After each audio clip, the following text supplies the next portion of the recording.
tuned in. You are now tuned into the realest show on YouTube with your host, the Angryman. We are back in the building yet again for another one. So, I don't know how many of you guys watched the show last night, but last night I had a conversation with a young black brother who, you know, he had his critiques for white conservative guys, right?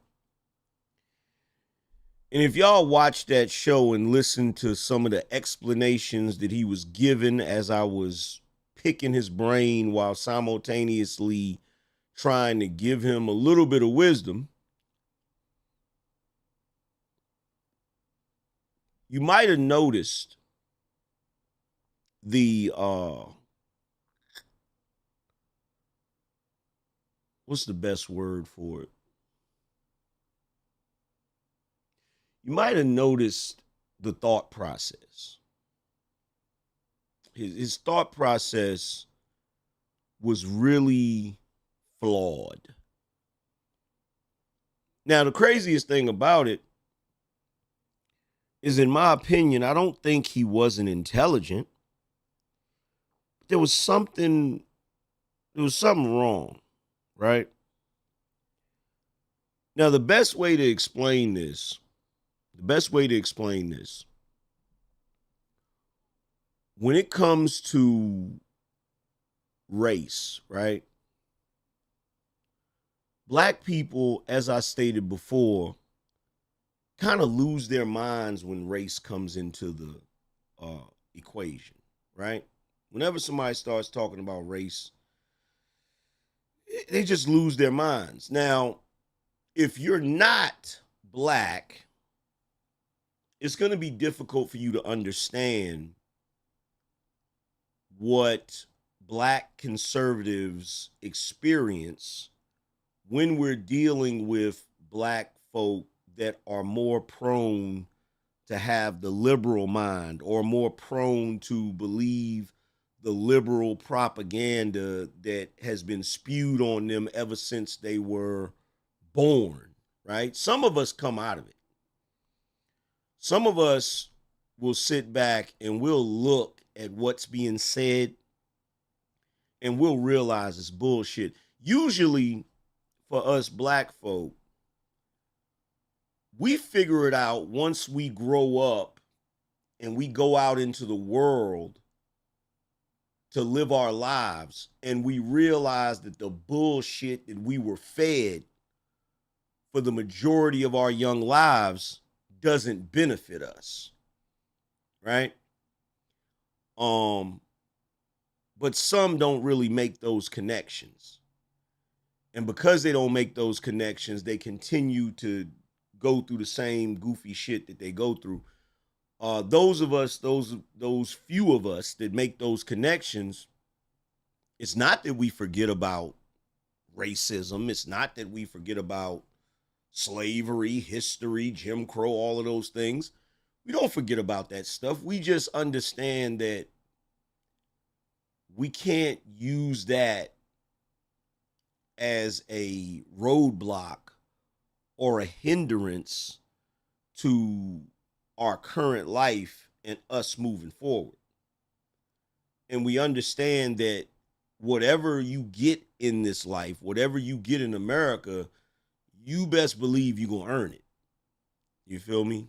But that's fine, because anything worth having is worth fighting for. Anything worth having is worth working hard for.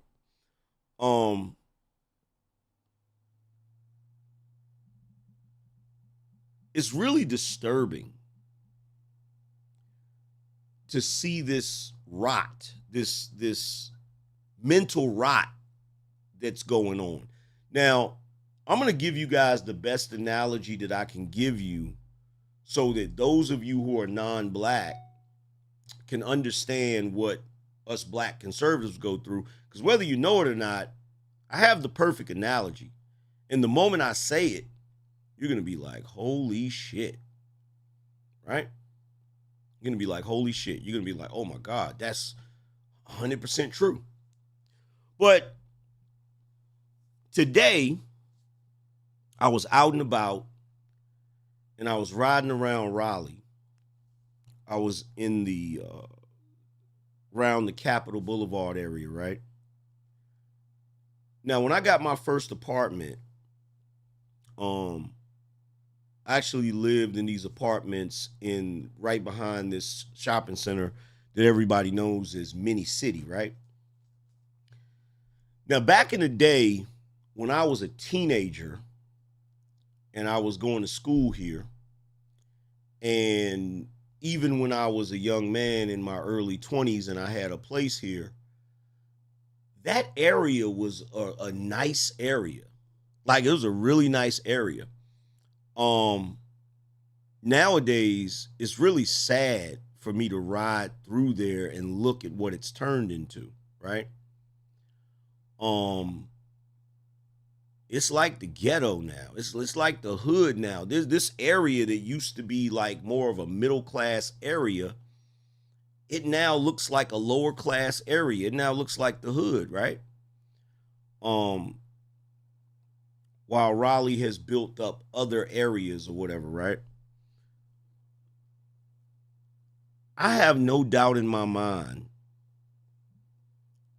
that that area has turned into that.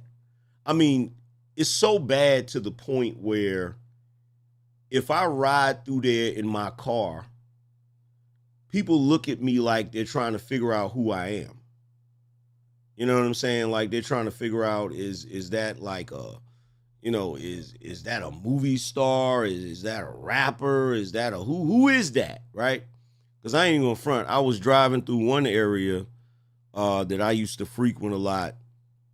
And sometimes I don't really be thinking about it. I'm just in my car driving. I'm not thinking about how people are looking at me or whatever.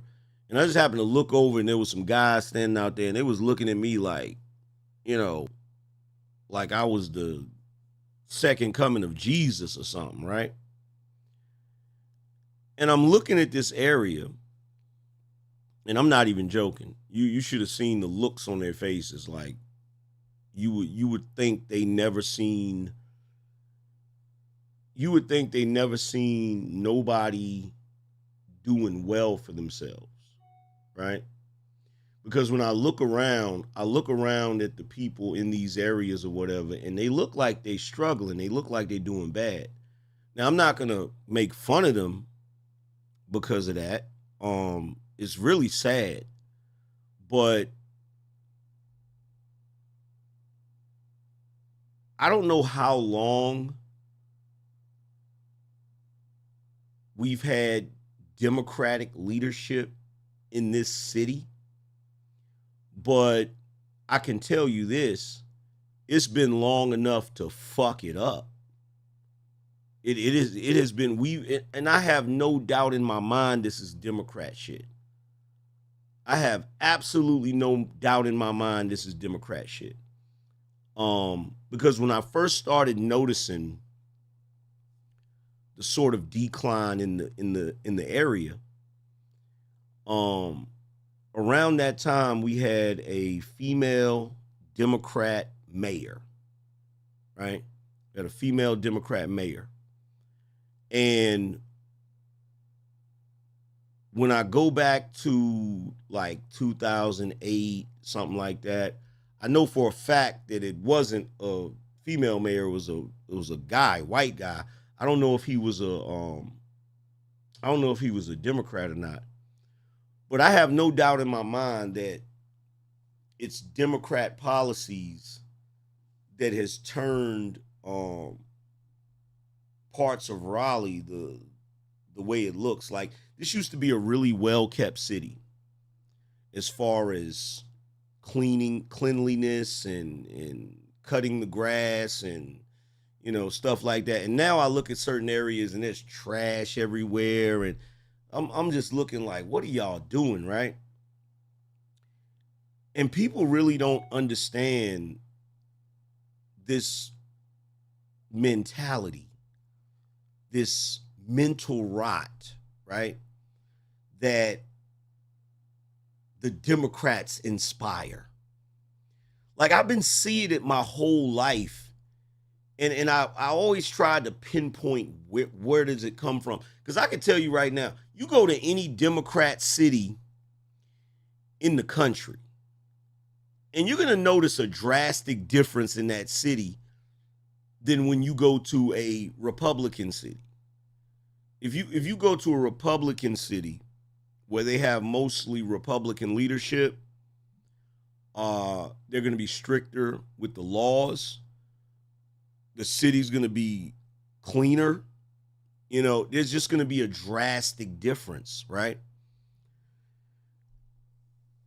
And I'm sitting here trying my best to figure out what the connection is. And I don't know, maybe this goes back to what I was talking about earlier, where a lot of us black folk, we grow up in sort of this Democrat liberal mind state. So at first it's normal to us until those of us actually break out of it. And then we start to change and go in a different direction, right? Like, it's really hard to explain because culturally, there are certain things that you're not supposed to do as a black person. And it's to your detriment. It's to your detriment. Like right now, if somebody comes to my house, right, cutting up, or if I just see somebody out in my neighborhood, like out in the front, out in the street, cutting up, I don't have no problem calling the police. Absolutely, positively, no problem calling the police. Now, for me being black and being from the streets, that's supposed to be a no-no. That's supposed to be a no-no. But that's the reason why a lot of the black communities look the way they look. Because the black people there, they don't want to involve the police whenever stupid shit is going on, right?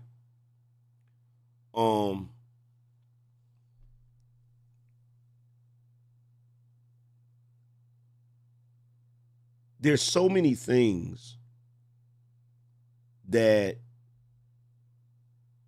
I used to think and I used to operate and move in a certain way. And that's why last night when I was talking to the young brother, I understood where he's coming from.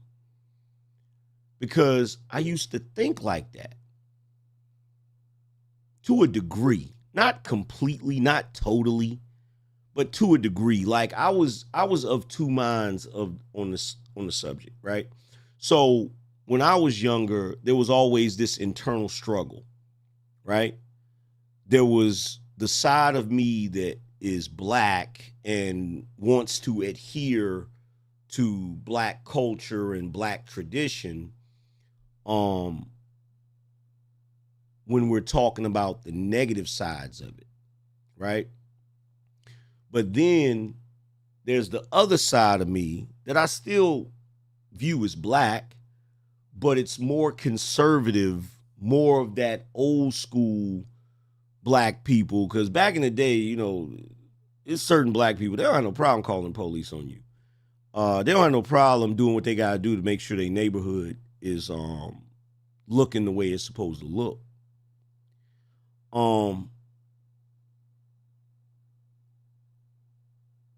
It's really difficult for a lot of black people to come out of that mind state. Now, for all of the non-black people that are watching, I'm going to give you the perfect analogy that will make you fully understand what black conservatives have to deal with whenever they're trying to explain to black, liberal-minded blacks or progressive blacks why they need to stop thinking the way they think or operating the way they operate. You know what it is? The way liberal Democrats, regardless of what color they are, regardless of whether they black, regardless of whether they white, regardless of whether they Latino, Asian, whatever, the left, talking AOC, Joy Reid, Rachel Maddow, all of that, right? The way the liberal leftists view Donald Trump is how liberal black people view all white people.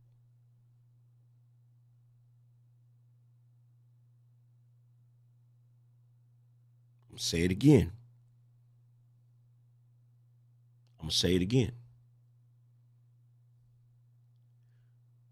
The way the liberal left views Donald Trump is the way liberal black people as a whole view all white people.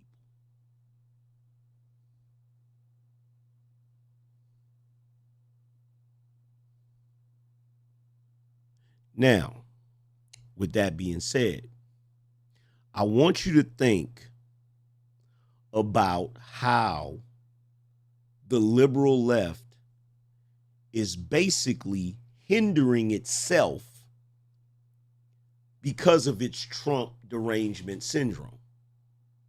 I want you to think about how the liberal left being so focused on every single thing Trump does. I'm talking about to the degree where they don't want him to do anything right because they genuinely want to hate him. Which means anything that he does right, they're going to ignore it or they're going to pretend like it's some sort of nefarious trick. They don't want him to do anything that is righteous because they firmly believe that he is an evil, wicked man, and they don't want to step away from that thought process. That thought process gives them comfort. That thought process is embedded in their identity so deeply that if they had to acknowledge the fact that the man may not be that, they got to reevaluate their entire identity. Guess what? That is the same thought process with black people towards white people, the ones that are liberal.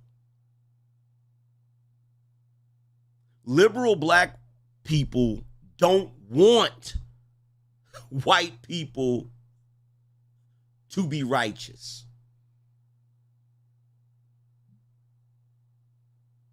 They want them to be the thing that they think they are so that they can continue to play the victim card and feel the way they feel about white people because it's so wrapped up in their identity.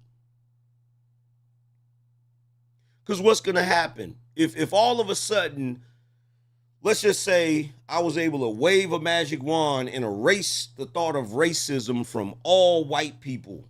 So you knew for a fact that there wasn't a single white person on the globe that was racist. Well, who are black folks going to blame now? Who they going to blame now? Who are they going to blame for every aspect of their life? Or even worse, how would black folks define themselves if they couldn't define themselves by the struggle?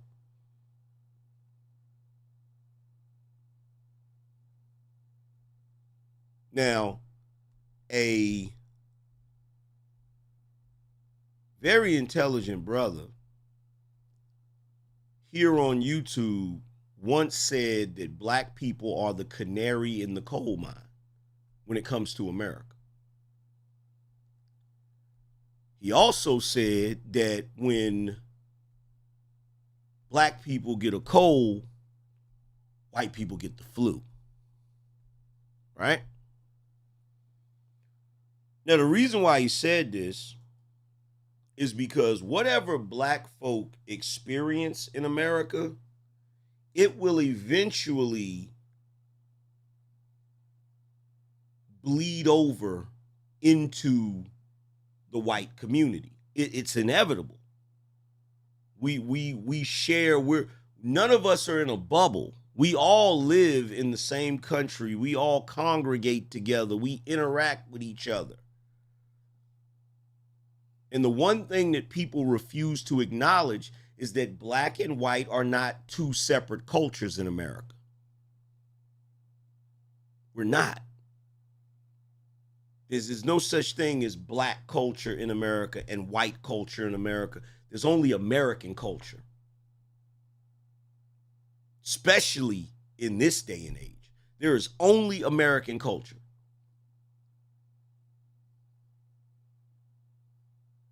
That's the reality. So we're mashed together, regardless of whether, you like it or not, right? You see this in everything, okay? You see this in, communities in the past, in the black community that was ravaged by drugs. Now you're seeing white communities being ravaged by drugs. You see this in the past with black communities being affected by the advent of the welfare system. You see the same thing happening with white people, which nobody really ever talks about, right? We don't just have a single mother problem in the black community. We have a single mother problem in America. Okay?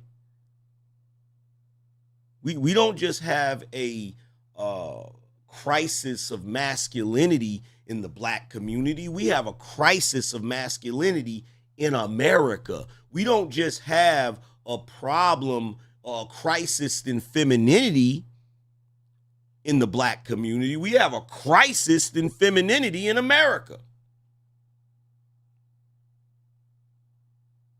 Same way as kids, Gen Xers, we listen to rap music in the black community. White kids listen to rap music too. We all watch the same movies. We all engage in the same activities. There may be subtle differences. There may be subtle differences, right? There's a clip that I was watching on TikTok where there's this guy that works in a dealership, and he'll go around asking people questions. Like, he'll put the mic in their face and he'll ask them a question, right? And he'll say something like, "What kind of man was T.I.?" And he'll wait to see if they can answer the question, right?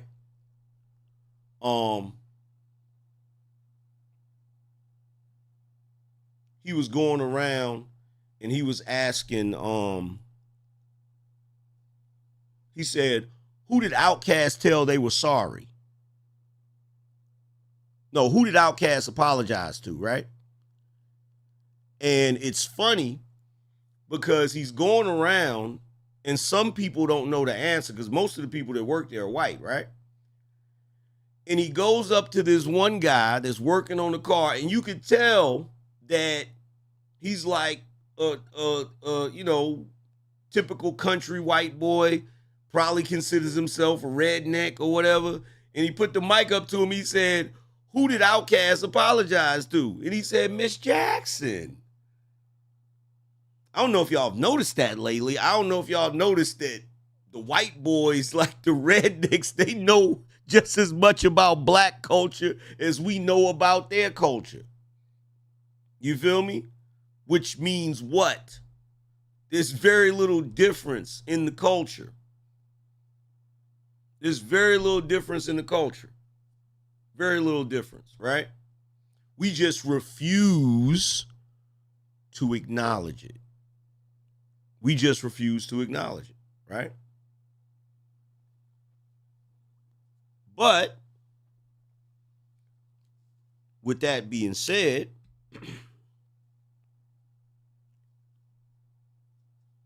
the same brain rot that was used in order to manipulate black people in the 60s and the 70s, that brain rot has also infiltrated other races in America.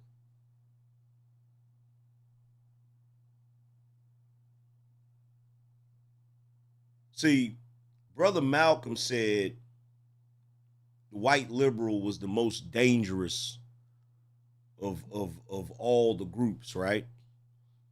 And back then, he was probably right. But the difference is, back then, the white liberal was more diabolical. In other words, back then, the white liberal was passing around the Kool-Aid. Today, the white liberal is drinking the Kool-Aid. You get what I'm saying? Back in Malcolm's time, the white liberal was giving everybody else the Kool-Aid. Today, they themselves are drinking the Kool-Aid too. Because when I look at the way they're talking, this is not them strategizing. They believe this shit. They are true believers. They are true believers. When you have somebody winning the presidency, and I'm going to tell you something right now. If you think for 1 second there is a difference between any of us, right? Today, the only dividing line between us is left and right today. Because guess what? When I look on social media, I see black people defending Trump. I see white people defending Trump. I see Latinos defending Trump. I see every demographic defending Trump on the right. Now, on the left side, I see black people losing their mind. I see white people losing their mind. I see Latinos losing their mind. I see every demographic on the left losing their mind. You go look at those videos of them screaming and, oh my God, doing all of that. Or you go look at some of those rallies. It's black, Asian, white, Latino with multicolored hair that believe in climate change and all of these different things. Like, I honestly believe that at some point in our society, America melded together and fused into one culture, and we didn't notice it. We were too busy, hung up on the ills of the past to notice that in the present day, we've become one culture. We've become one culture. I noticed it one day when I went to the movies, me and my wife. And right before we went in the movie theater, we went, right at that movie theater, there's a Chick-fil-A right there. So we went in Chick-fil-A to get something to eat. And I'm sitting in there, and this is in North Hills, which is, a little more upscale part of Raleigh, right? and a bunch of teenagers came in, and it was a mixture of different races, right? It was a couple black guys, couple white guys. I think there was a Latino in there. And you know what I noticed? There was no difference in the way they dressed. There was no difference in the way they spoke, the slang they used. There was no difference. They all spoke the same way. They all had the same vernacular, the same slang. They were all dressed the same. Now, as a Gen Xer, when I was a teenager, you wouldn't have saw that. As a Gen Xer, you would have saw a little bit of a difference between the way the white boys dressed, the way the Latinos dressed, the way the black boys dressed. There was a little bit of a difference. Today, ain't no difference. Ain't no difference. Now, here's the only downside to this. The only downside is people in America have united more under the banner of progressivism than they have under conservatism.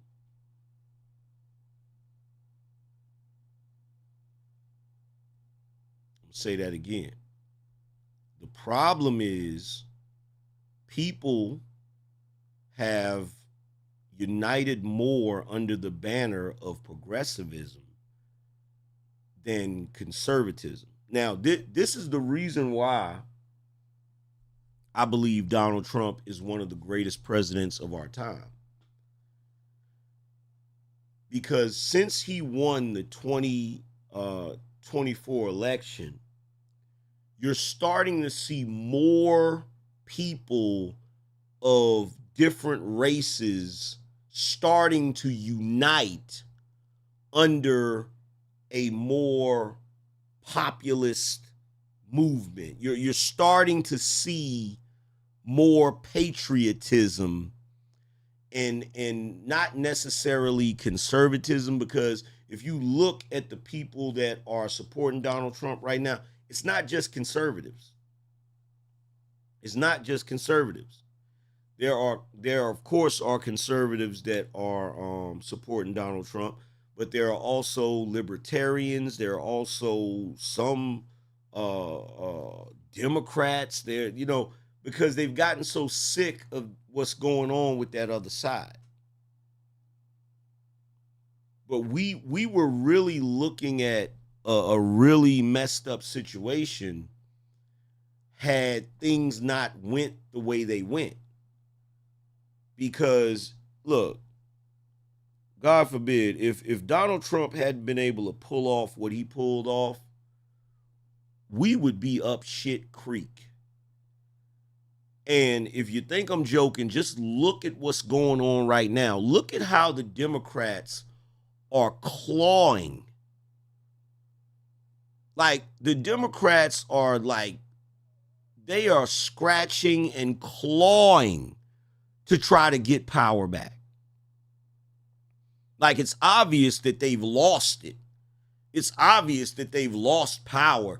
And the way they are, oh my God, the way they are, they're on a full court press to try to snatch back power. You literally had Chuck Schumer get up on TV when Donald Trump first said he would put the tariffs on Mexico. He got up on TV with a can of Corona and a damn avocado. First of all, Corona isn't even America's beer of choice. That's number one. The most hilarious thing about that whole scenario is that Mexico doesn't produce a lot of beer.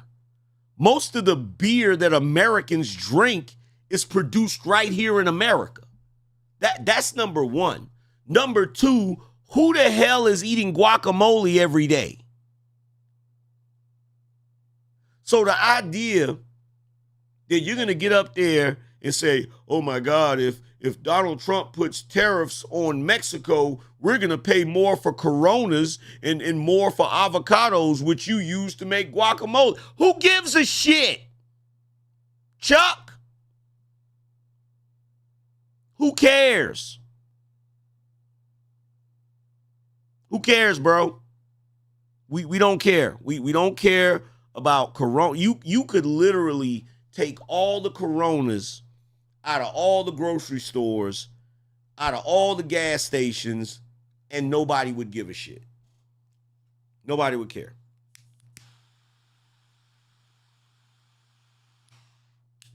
The people that like Coronas would just start drinking Heinekens. That's all that would happen. That's all that would happen. And just to give you an idea, right? What happened with Bud Light? As much as Americans love Bud Light, what happened? What happened? Y'all see, they keep forgetting that this is America. They keep forgetting that this is America, and we'll boycott some shit in a minute.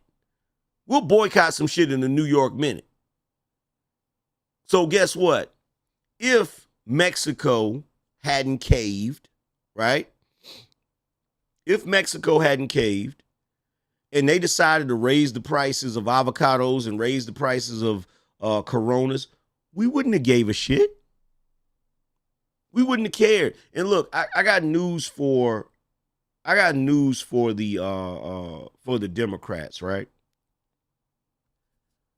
The only way all of your whining and crying right now, because this is what's so funny. Every single time Trump does something, and he's doing stuff every day, they jump out there and whine and cry. And you know what? And I don't care what nobody say. I think this is Trump's strategy. I think it is his strategy to move as fast as he possibly can, because they're going to burn themselves out trying to, scream to the heavens, oh my God, I can't believe he just did so-and-so. So like if he puts out, he's like, okay, we're going to put tariffs on Canada and Mexico. And by the time they get ready to, oh my God, Mexico and Canada, by the time they get ready to start screaming about that, yeah, we're gonna shut down USAID. Oh my God, USAID! By the time they scream that he on to something else, the Department of Education, like they're gonna burn themselves out. Like, how many press conferences are you gonna give to virtue signal? How? Y'all don't get it. Trump is the type of dude. He's not going to make the same mistake twice. So he knows how to play it this time. I told y'all, Trump 2.0 is a motherfucker. I told y'all. Like, Trump is a mean-spirited pet owner with a laser pointer. And the Democrats is the cat. And all Trump is doing is he's putting the laser pointer over there. The cat runs over there. He puts it over there. They run over there. He puts it over there. He run over there.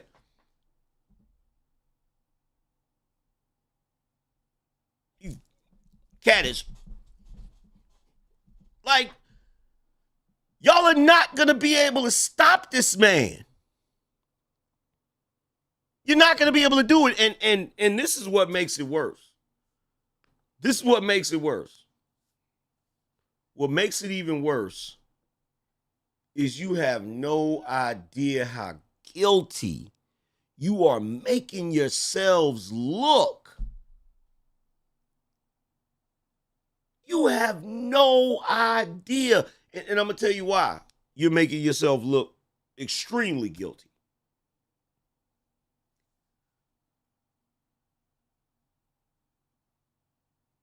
Why? why do you care this much about actual oversight? The only people in the world that don't want oversight are people that have something to hide. The only people in the world that have a problem with oversight are people that have something to hide. You know, pay no attention to that man behind the curtain. So y'all are mad at Elon Musk because Elon is Toto. Remember on The Wizard of Oz when Toto grabbed the curtain and pulled it open and saw that the great and powerful Oz was just some old dude back there spinning some wheels and pressing some buttons?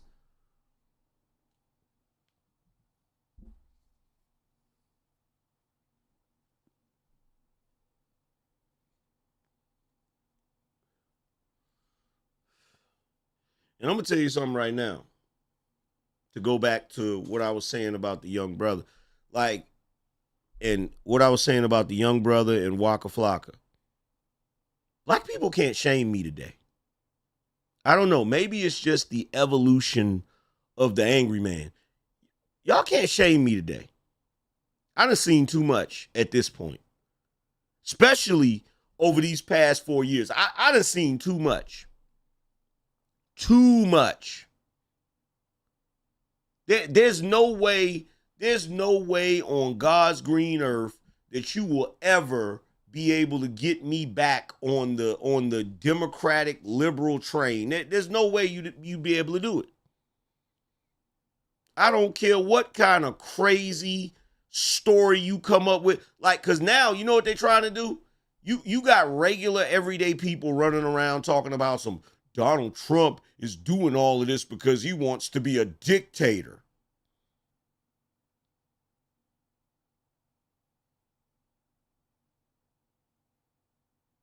And you know the first thing that I think about? Like the moment that I see black people specifically, or any lefties, start talking about some Donald Trump's doing all of this because he wants to be a dictator, and why is he allowing Elon Musk to have any input? Why is he allowing a billionaire to have any input into the government? When they talk like that, I just be looking like this.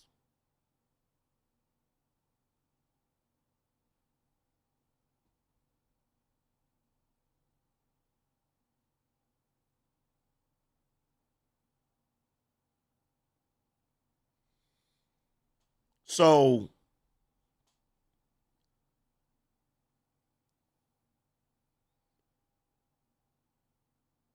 the president you just had may as well have been a dictator. The president that you just had an inauguration where he put walls up around his inauguration with razor wire. He had troops out there for his inauguration. Tanks. And when he was in office, did exactly whatever the hell he wanted to do with no damn pushback from Congress. So my question is, do you really dislike dictators? Or do you just like your own brand of dictator?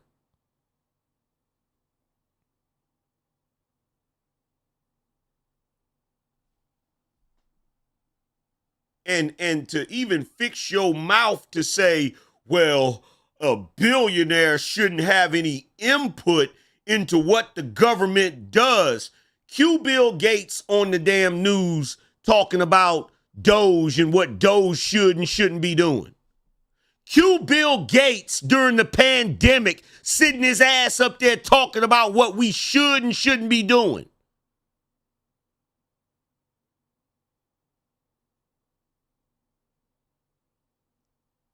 Are you serious?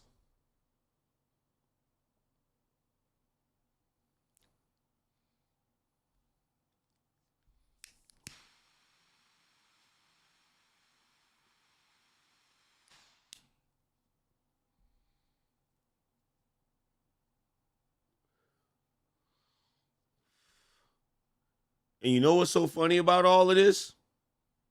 This is what's so hilarious about all of this.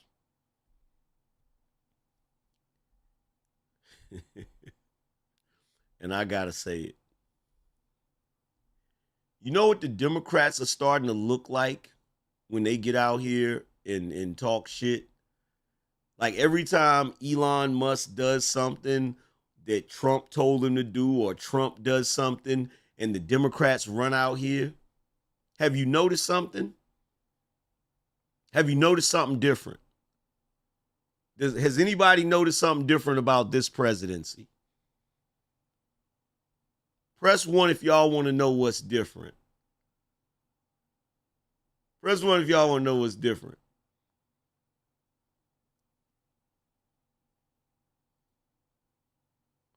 Before, when Trump was in office, every time he did something they didn't like, they was complaining about it in the halls of Congress. They were complaining about it in the Senate. They were talking about impeachment and all of that. This time, when he does something, they're outside giving a press conference.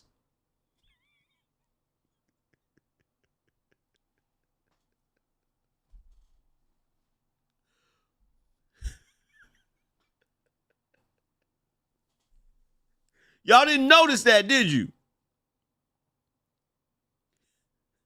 Y'all didn't notice that, did you? Today, the Democrats got about as much power as Al Sharpton.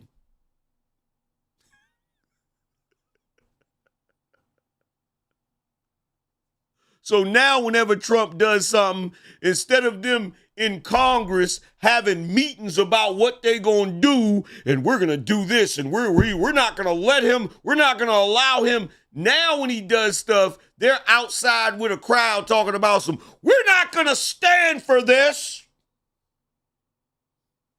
We're not going to stand for it. We shall overcome. We shall, you ain't gonna do shit. But take this ass whooping and be mad. That's all you gonna do. That's all you gonna do is take this butt whooping and be mad about it. And I'm gonna tell you something else too.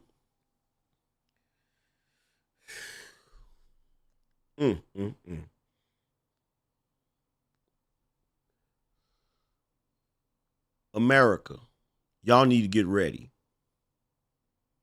And don't worry, I'm not saying anything ominous. What I'm saying is this.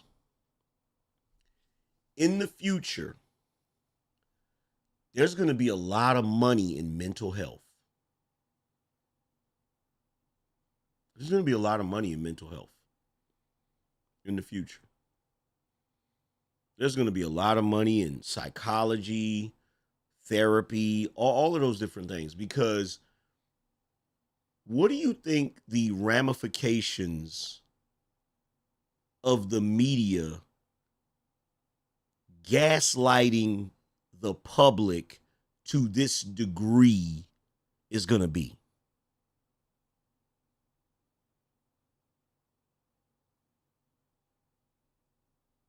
Like, the human mind can only take so much before it snaps. And there's going to be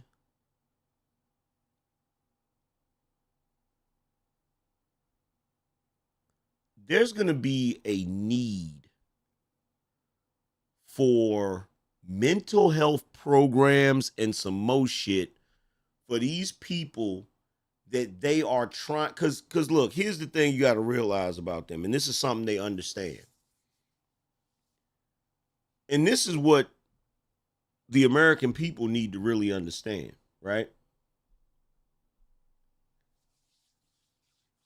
I always say that we're not being ruled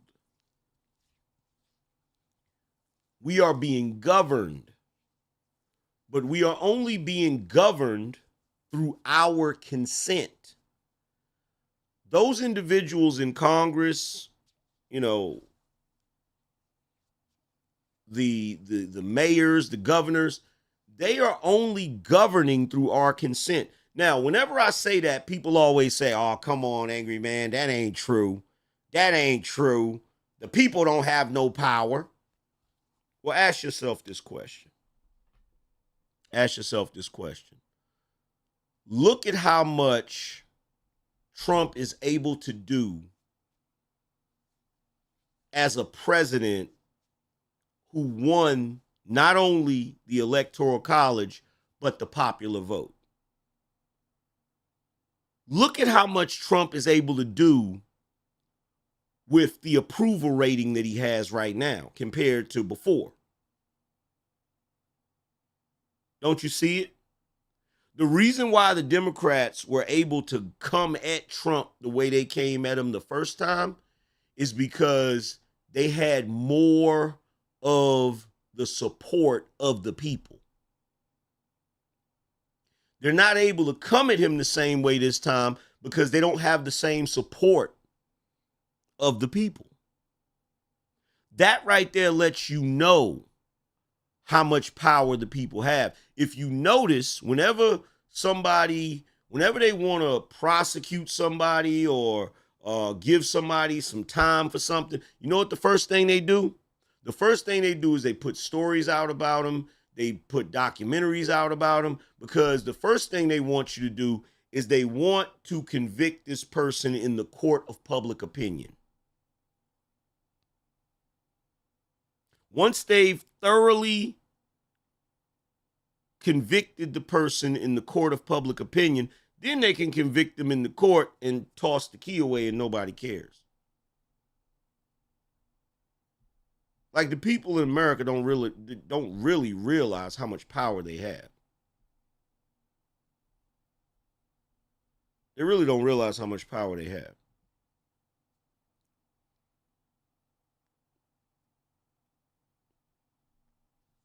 The reason why Trump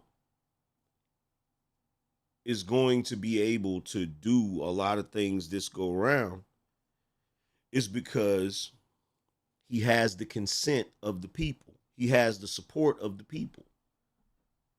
Now, it may seem like we're divided in half, but Trump has the edge. He got 77 million votes. You understand? I don't know if y'all noticed, but every single time they confirm somebody for the Trump cabinet, it's always by one or two votes. Okay, so the scale is tipped in Trump's favor, and he knows it, and he's making he's taking advantage of the momentum. He's taking advantage of the momentum. You feel me? Shout out to John Witherspoon. So,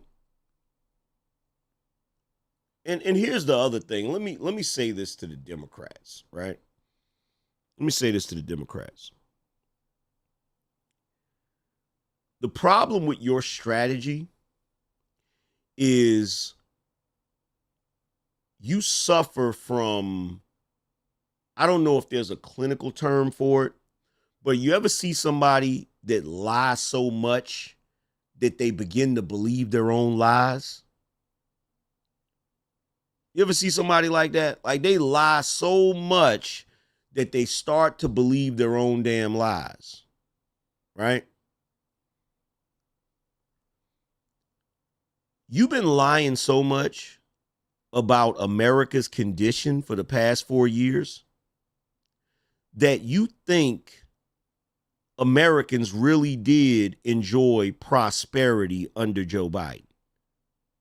Because that's the only way I can think. That is the only thing that I can think of that would give you the nerve and the audacity to stand up on a podium and tell the American people that Trump is going to destroy the democracy. You mean the democracy you already destroyed? I mean, it's ridiculous. You're telling Americans that they're not, if Trump keeps going this way, they're not going to be able to eat steak. They already ain't eating steak.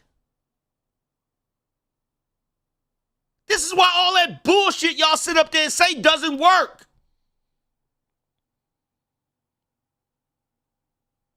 Because the rubber doesn't meet the road. Even the people that support you, sure, they can come to a rally and complain with you for a while, but guess what they have to do after they get through complaining? They have to take their ass to work. They have to pay their bills.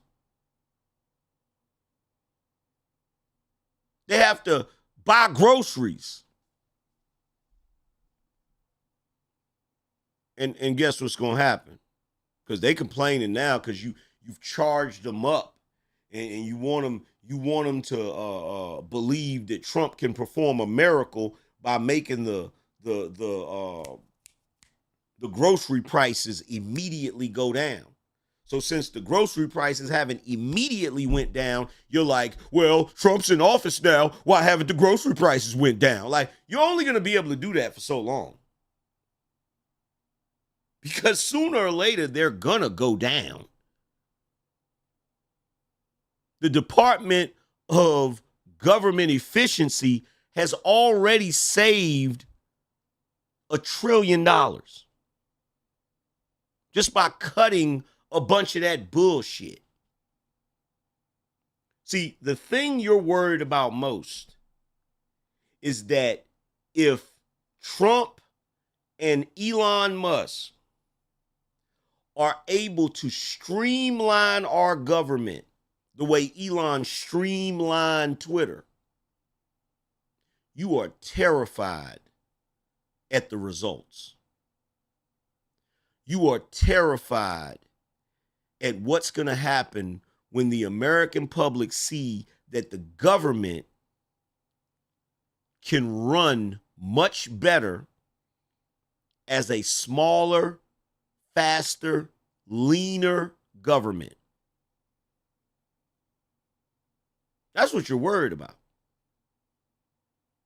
That's what you're worried about. The pharmaceutical companies are worried about what's going to happen if RFK gets in there and forces the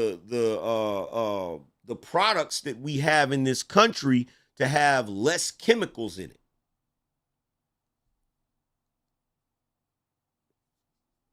Right?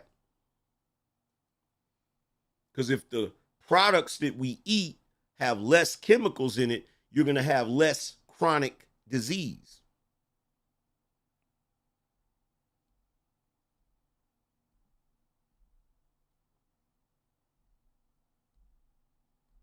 Kash Patel gets in there, you're going to end up with an FBI that actually does what it's supposed to do, which is investigate criminals instead of spying on people that ain't criminals. Right? You get Pam Bondi in there, and oh my God, she might actually hold some of these folks accountable that basically got into office to run game and a hustle. They didn't get into office to serve the people. Right? Because I'm going to tell you the truth. They should have been passed a bill saying that anybody in Congress is not allowed to trade stocks and bonds.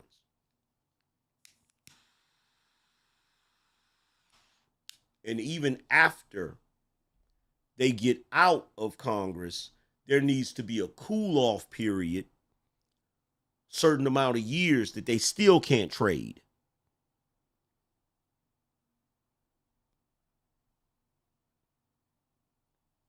In addition to term limits. In addition to when you are caught spewing certain rhetoric, you should immediately be dismissed from Congress. Ilhan Omar.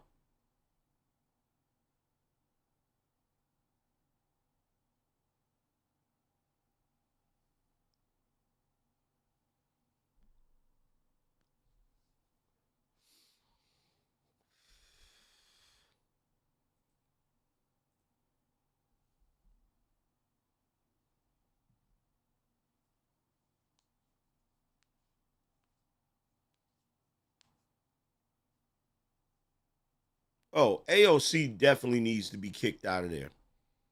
She had a nerve to get on a video and say that Elon Musk was the most unintelligent billionaire she ever saw. What? AOC, are you seriously questioning the intellect of Elon Musk? Not you. You? You? Really?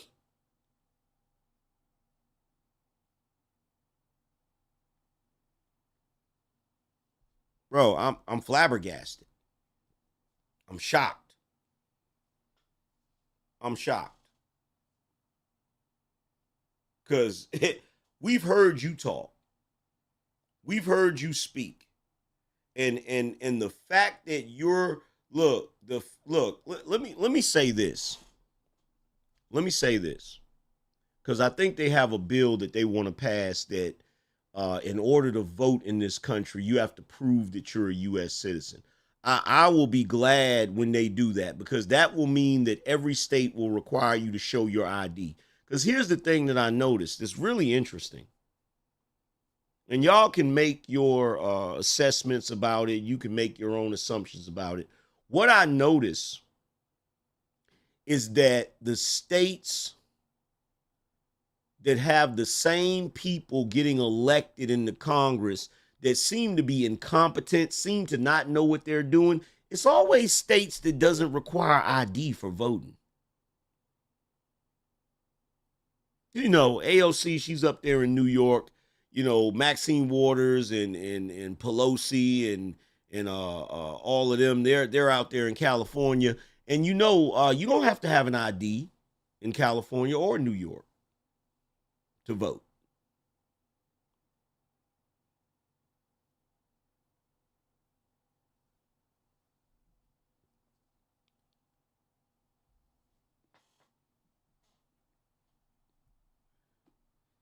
So now you got to ask yourself this question. Why are they so adamant about not requiring an ID to vote?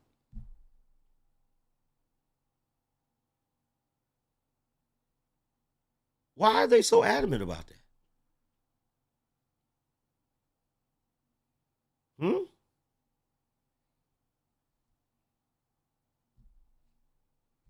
I'm not saying, I'm just saying. Not saying, I'm just saying. And see, here's the thing, right? You can't put the cat back in the bag. That's not how that works. It's not how that works. You can't unsee shit. You feel me?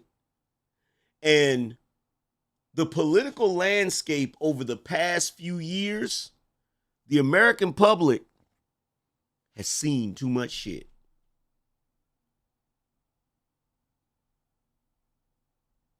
This course that Donald Trump has us on, you're going to have to see it through. You can't stop it now. You can't stop it now.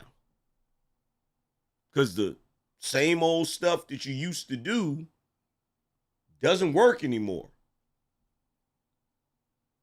I mean, you can jump on You can go and do your press conferences or whatever, and you can have ABC cover it. You can have NBC cover it. You can have CBS cover it. You can have MSNBC cover it. You can have CNN cover it. There's only one problem. We don't give a shit. Nobody's watching those outlets.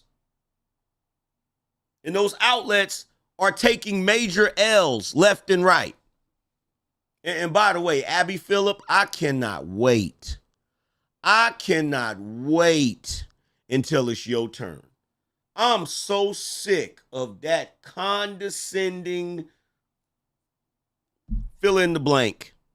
I'm so sick of, bro, whenever somebody is talking that she doesn't agree with, they love to put the camera on her face, and she sits there with this condescending look, blinking mad slow.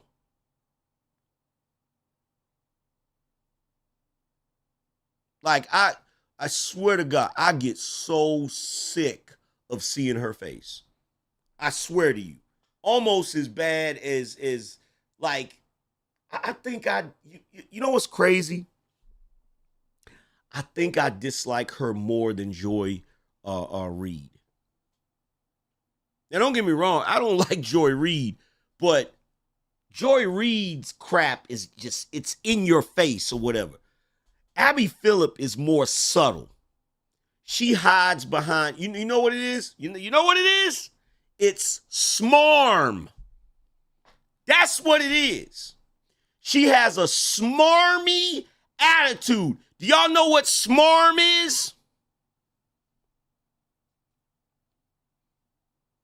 It's when you pretend to be polite and nice and cordial, but you're really a jerk.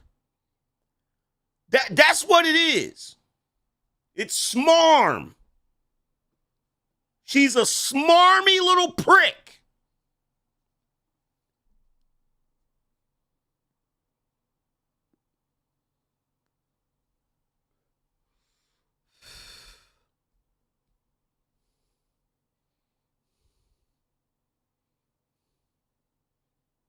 So annoying. So annoying. But they can't use that anymore. Doesn't work anymore. Doesn't work. It's not effective.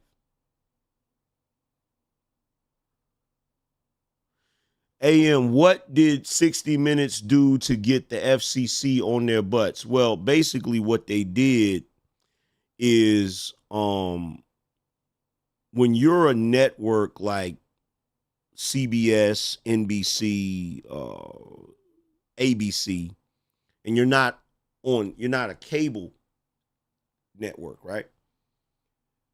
There's certain rules that you got to follow. So like on cable, you can curse. On regular television, you can't really do that. And one of the things they can't do is they can't. Basically, what they did is they took the interview with Kamala Harris and they edited it in a way that would benefit her. And they're not supposed to do that, right? And they slipped up because when they put out the teaser for the interview, they put out the uncut version. And so when he asked her a question, she was rambling and babbling like we all saw the teaser for the interview. And, you know, many of us took that clip and was reviewing the clip and we was like, yo, that interview is going to be a disaster. And then when it came time for the actual interview, her answer was way more concise. And we was like, wait a minute. That's not what she said.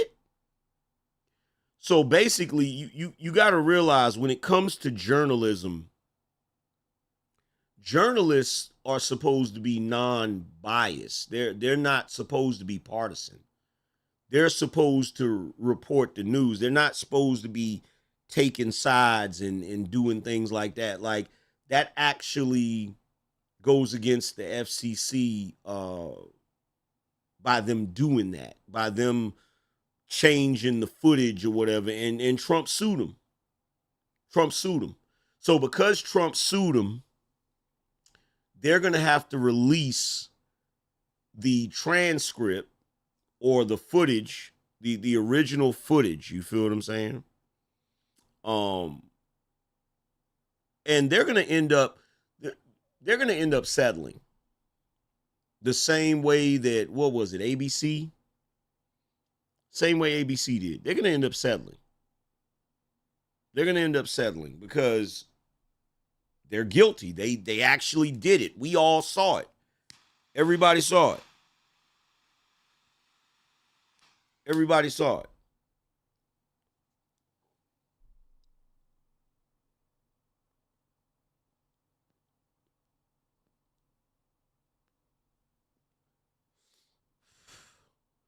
Everybody saw it.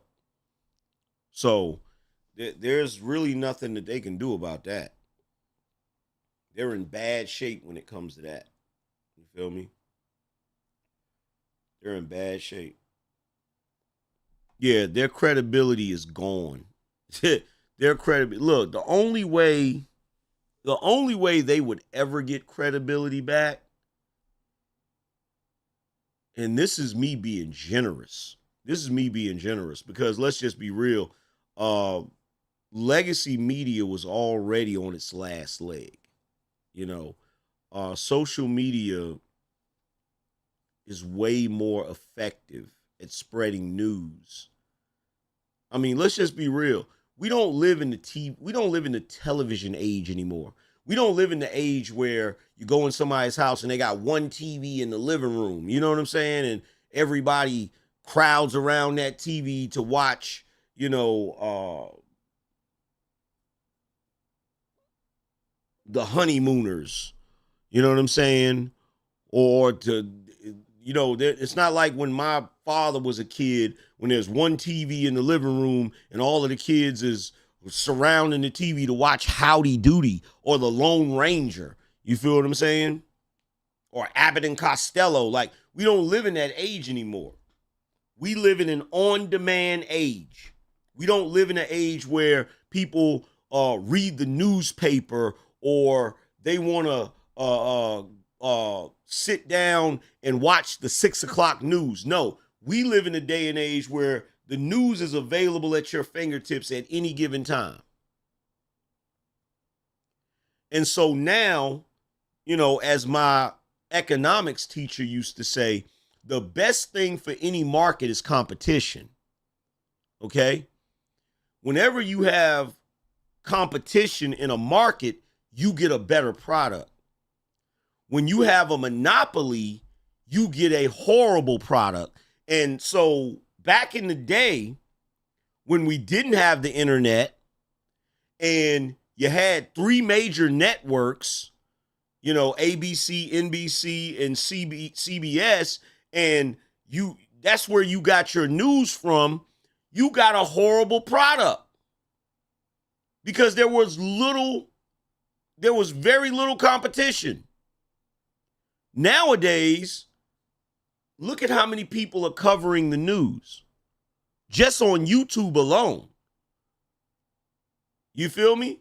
So television has transformed into video on the internet that's on demand.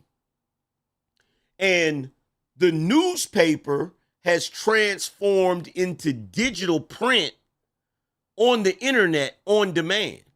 So you got numerous sources you can go to. You can go to TikTok, you can go to X, you can go to YouTube, you can go to Facebook, you can go, there's so many places you can go to consume news, right? And the problem with that when it comes to mainstream media and legacy media is nobody wants to be preached to. See, mainstream media or legacy media, they would have been able to hold out a little bit longer had they been fair and balanced. Had they been fair and balanced, they would have been able to hold out a little bit longer, because what they could have did is they could have survived off of their reputation. They could have survived off of the concept. They could have survived a little bit longer off of the concept that they're the official news sources. But the problem is they destroyed their credibility by being partisan hacks. So now they can't say they're the official news because you have no journalistic integrity. You're done. The only thing that was keeping you relevant was the fact that you were a professional news station, professional news network. The moment it's just like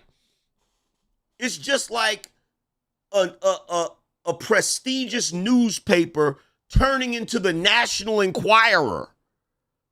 Why would you want to read it after that? Like, why? We don't want to read that bullshit. If all you gonna do is sit up there and give us your biased opinion about Donald Trump versus Joe Biden, hell, what they gonna watch you for? They might as well come over and watch the Angryman. At least I'm entertaining. At least I'm admitting that I'm in favor for Trump. At least I'm not sitting here saying that I'm non-biased and I'm going to call it down the middle. See, when they come to social media, they know what they're getting. When they want to hear somebody that's on Trump's side, they go to the people that is on Trump's side. When they want to hear somebody that's on Biden's side, they go to the people that's on Biden's side. They don't have to try to figure out if you being honest or not, if you telling the truth, if you calling it down the middle.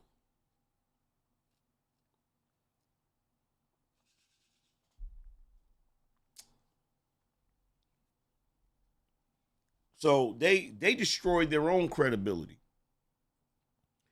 And that was in at the end of the day, that's really all they had left. Was their credibility. That's all they had left. Because they were already a dinosaur. You feel me? And then in addition to that, they were so desperate to try to make Trump look bad that they just kept pushing the boundaries. They just kept pushing the limits and pushing the limits. And then before you know it, boom, they said something that was defamatory. And it's like, once George Snuffleupagus said something that was defamatory, you got to step back and ask yourself, damn, how did y'all get here? How did y'all get here? What the hell did you do to get in this space mentally? Are you that desperate to try to smear this man? And once the American people saw that, they're like, nah, man, I'm good. I'm good. Because it's one thing for you to be passionate about an opinion and say certain things, but it's a whole nother thing for you to get up on TV every day just to be a hateful piece of shit. That's what Joy Reid does every time she gets on TV. Sonny Hostin, Whoopi Goldberg, Joy Behar. Every time they get on TV, they get up there to be as hateful as they possibly can, while simultaneously virtue signaling and pretending like they have the moral high ground. And what they don't realize is, Whoopi, nobody agrees with everything you say, sweetheart.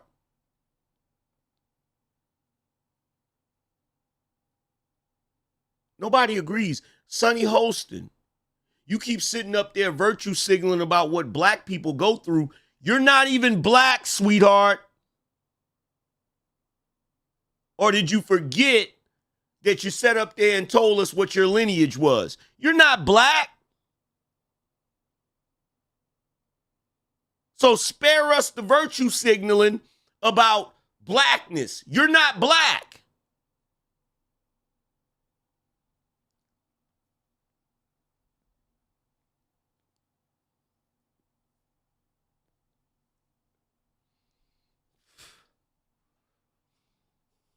But legacy media have destroyed themselves.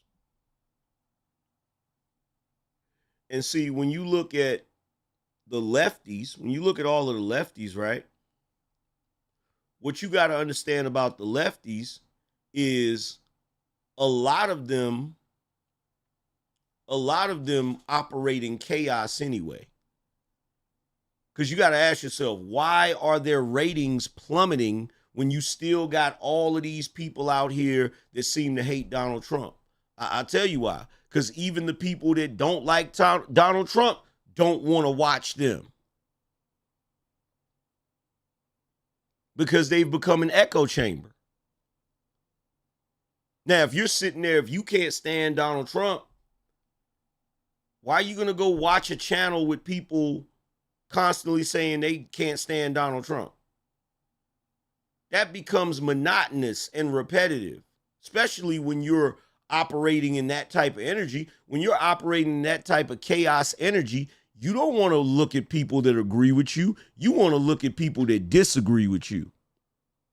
So what happens is the people that don't like Trump, they go watch the Trump supporters so they can continue to be mad. Because argumentative people don't want to be around people they agree with. They want to be around people they can argue with.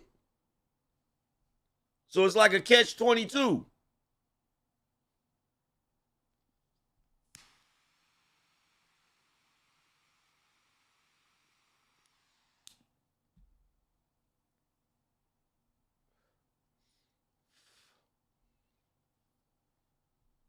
So they're done.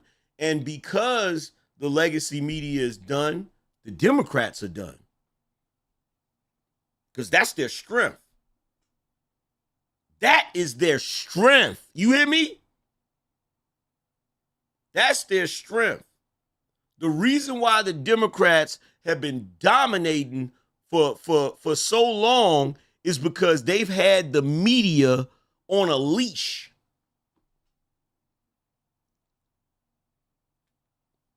And guess what? To all of the media people, to all of the legacy media, those of you that are losing your jobs, like Jim Acosta, all of you individuals, Cuomo, all of y'all that lost your jobs or whatever, you have nobody to blame but the Democrats.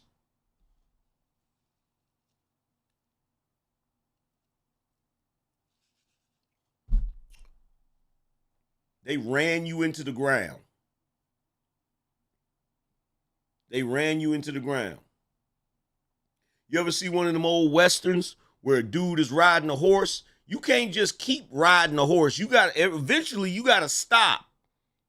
Get that horse a break. Let him drink some water. Let him eat or something. Because if you keep riding a horse, guess what? The horse, being the noble creature that it is, it'll keep running for you. It'll run until it dies. It'll run until it dies. And that's what y'all did with the legacy media. The legacy media was your horse, and you rode it into the ground. You rode it into the ground.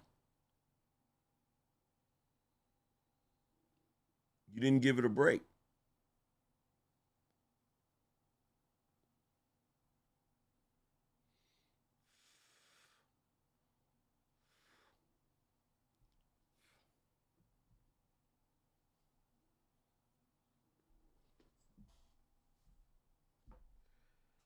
But yo, I don't know what's going on. Why do we only have 17 contributors? What is going on, man?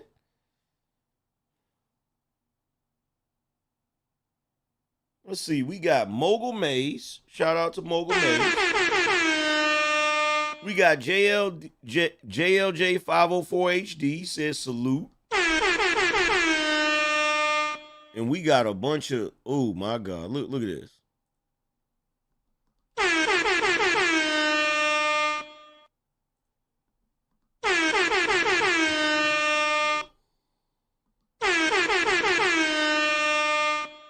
Shout out to Abdil.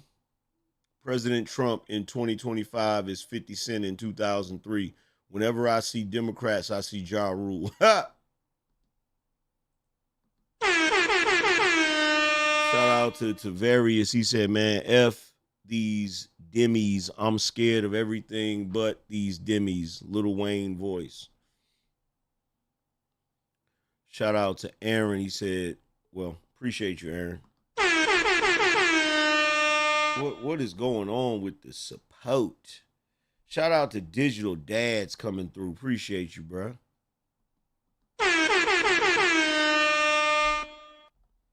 We need some more support before we get into this this last topic.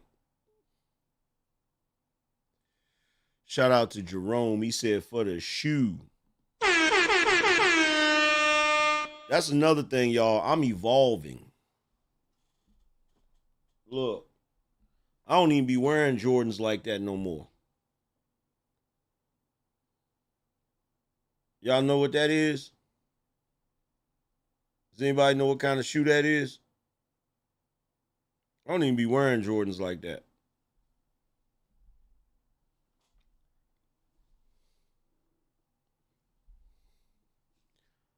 Shout out to 3-Man Podcast. He said first of the month. That shouldn't be a problem for BINOs.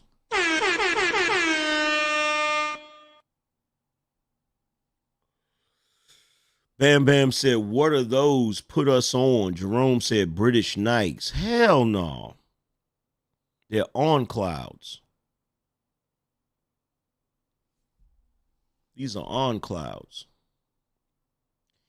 Shout out to the real PRC. Shout out to Vernon. These are on clouds.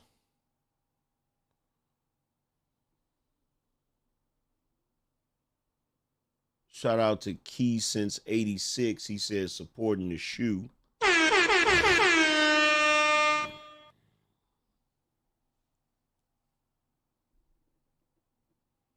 These are on clouds. I don't even really be wearing Jordans like that. Because you want to know the dirty little secret about Jordans?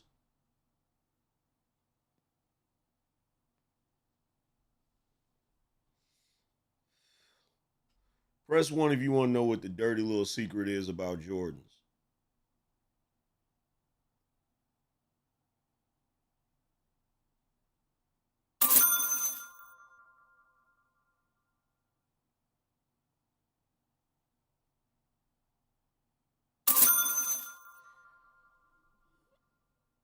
The dirty little secret about Jordans is that depending on which ones they are, they don't provide a lot of support. Jordans are really show sneakers. Like, they're really for show. They're really for show. These right here cost just as much as Jordans. These cost just as much as Jordans.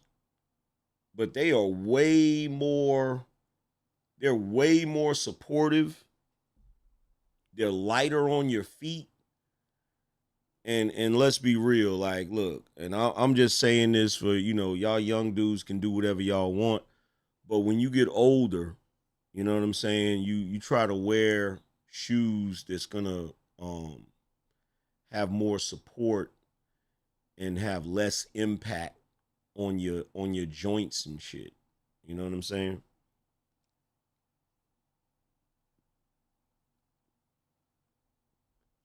And I may be wrong, but I feel like over the years, the quality of Jordans has gotten less. Y'all correct me if I'm wrong. You said, is that the only color they come in? Of course not. They come in all kinds of colors.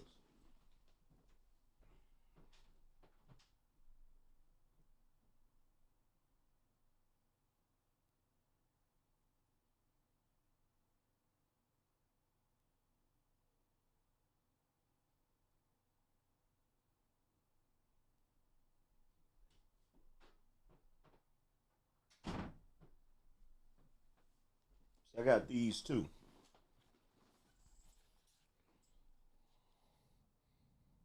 I got those too. Those are the cloud monsters.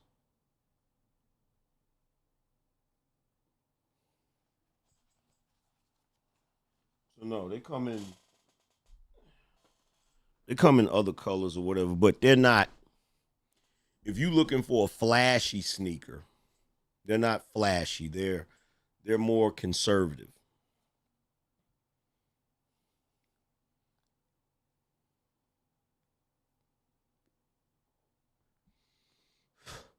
Yeah, but y'all correct me if I'm wrong, because I remember getting Jordans. I remember the quality of Jordans being better than that. You feel me? But I noticed lately, especially like the ones. Oh my God, you better not try to walk nowhere. Like if you if you have a pair of ones, right, and you're going somewhere where you know you're gonna be walking a lot, shh, you better not wear no pair of Jordan ones.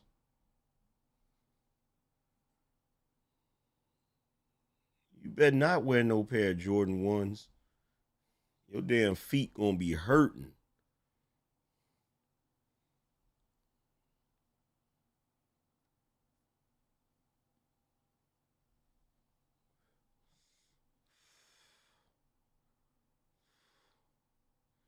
Yeah, and look, I'm gonna tell y'all the truth, man. And I never thought I'd be saying this, but I gotta say it, man. When it comes to the Jordans, when it comes to the Jays, I'm over it. I don't know if y'all are. I'm over it. Are y'all over it? I'm over it. I hate to be like that, but I'm over it, bruh. I'm over it. I'm like, yo, eh. Like people be like, yo, the new Jays is coming out. I'll be like, so? Who gives a shit? Plus, I think I'm starting to get I think I'm starting to get this sort of I think I'm starting to get this sort of elitist attitude because I be wanting to wear stuff that niggas don't wear. I be wanting to wear stuff that niggas don't wear. Like the other day, y'all probably didn't see it yesterday. Yesterday I showed a clip. I showed a clip uh that I seen on Instagram and it had the split screen and at the top there was a guy getting out of a Bugatti and he had on a t-shirt and some shorts. And then at the bottom there was a guy getting out of a Ferrari and he had on like some sweatpants and a t-shirt and it said the difference between a millionaire and a billionaire, right? And at the bottom the caption said, when you're rich, you wear whatever you want to wear. Like, which is true. Like real talk. Like at the end of the day, if you got the money, you could roll up in some sweats. You could roll up in some sweats in a regular pair of running shoes and a white t-shirt. Who gives a shit? You got the paper. You feel me? You got the bread. Who gives a shit?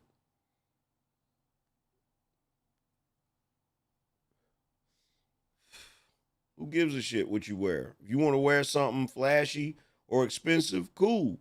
If you want to wear something that's not expensive, cool. Who cares? Who gives a shit? Me, you know what I be doing now? Um, Now for me, everything is about comfort.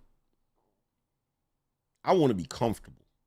I don't want to wear nothing that ain't comfortable. And I'm gonna tell you something else too. Have y'all noticed that nowadays, when you go and try to buy a pair of jeans, they make the jeans so it's hard to keep them on your ass? Have y'all noticed that? Like in the 90s, if you was going to try to sag, you would have to force a sag. Nowadays, it's the opposite. Nowadays, you got to fight like hell to keep your damn, like nowadays, the only way you can keep a pair of pants on your ass is if you got some sweats on. Like every pair of jeans that I get, bruh, them shits is hard to keep on the ass, bruh. Jerome said that's old age, AM. What? Which part? I hope you ain't talking about the jeans, because no, that's not old age. Like they're making the jeans that way. They're making like the back of them, they're making it lower. Low rise jeans, exactly, Charles. But see, back in the day, low rise jeans was the girls' jeans. That was for females.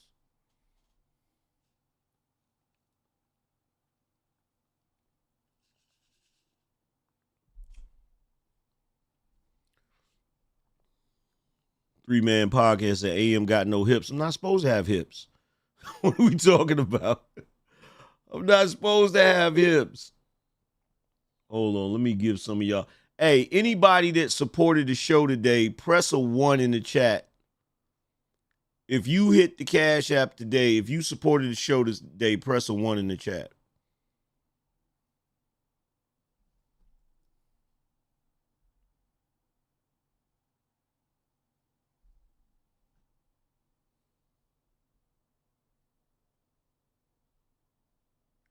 Bob, I did not see your name, bruh.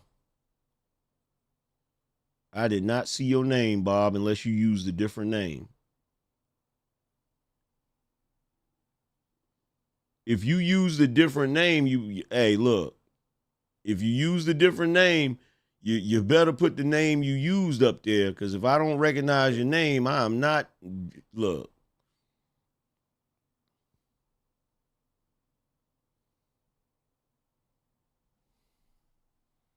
Shout out to RE. Appreciate you.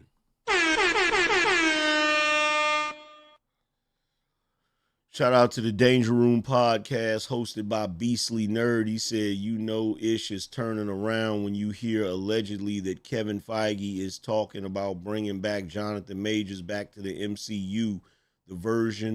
This version of woke crap is dead. Libs and Dims just refuse to accept their fate. Yeah, it's definitely turning around, but I tell you what, if I was Jonathan Majors, I wouldn't go back. If I was Jonathan Majors, I wouldn't go back. They would have to pay me. If I was Jonathan Majors, they would have to pay me a ton of money to go back. That contract negotiation would be crazy. Shout out to Tall. He said, what's good, man?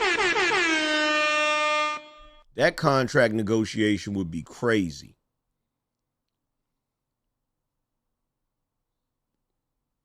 Think about all the money that man missed out on.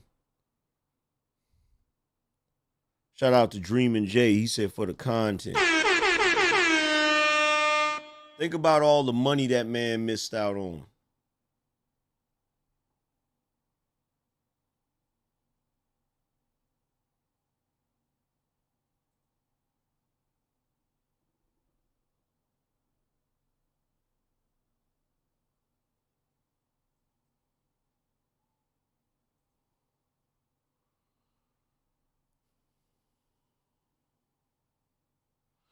Shout out to Patrick. He said, as you get older, you're going to dress for comfort. Oh, yeah.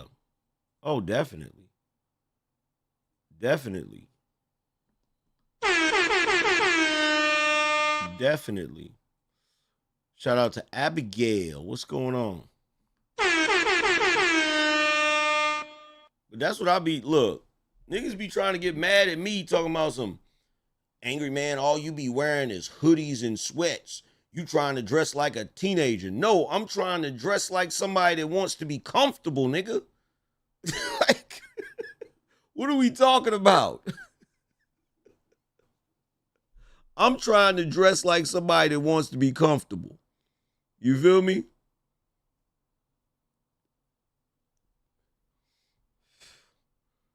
In fact, I'm trying to find right now as we speak, the same way I found these freaking, well, I didn't find these. My wife told me about these, right?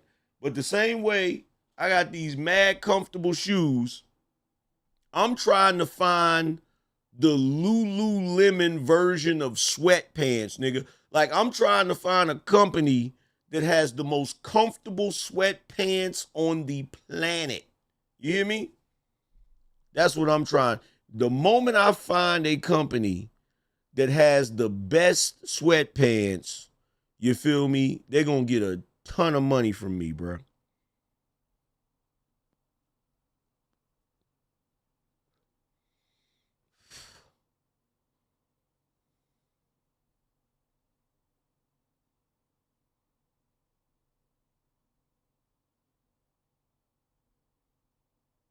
Yeah, the polo sweatpants are comfortable. I'll give you that. Polo sweatpants. And you know what I mean by comfortable sweatpants. You know the sweatpants that's got this thick, it's the thick material, but it's still soft. You feel me?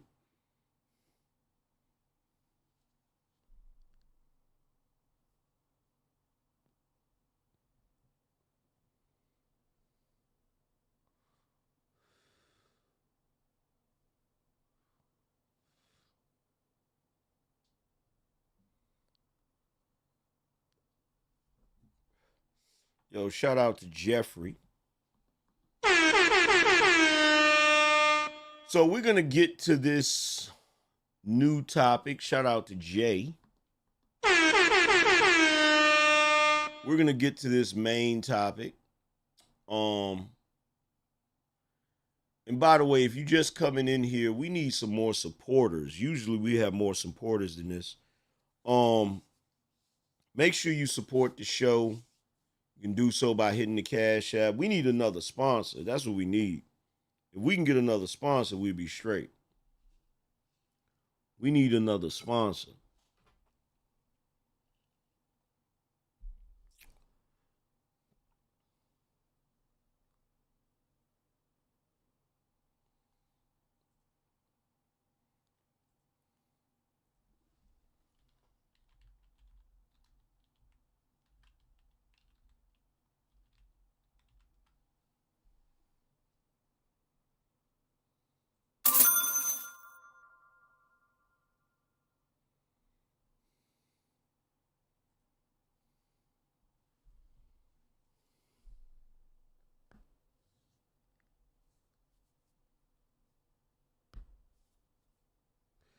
Said Old Navy got the off-brand Nike text, no logo.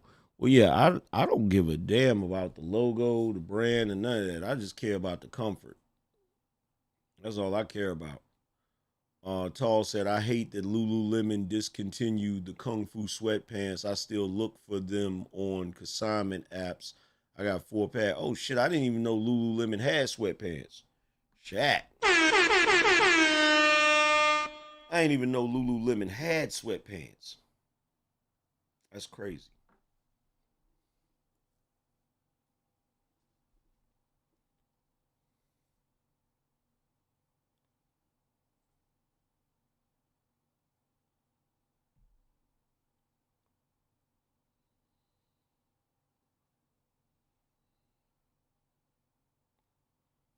Let's see.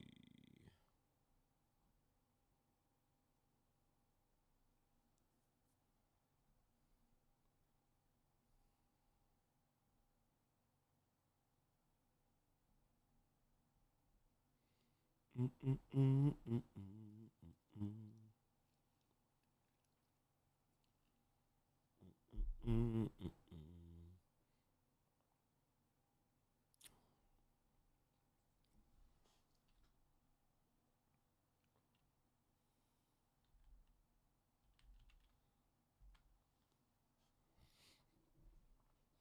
Come on, y'all. Let's get some more support. Let's get some more support so we can get into USAID because I want to talk about this. Gots to talk about this. Gots to talk about USAID.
Shout out to Andrew. Shout out to Charles. He said, keep it going.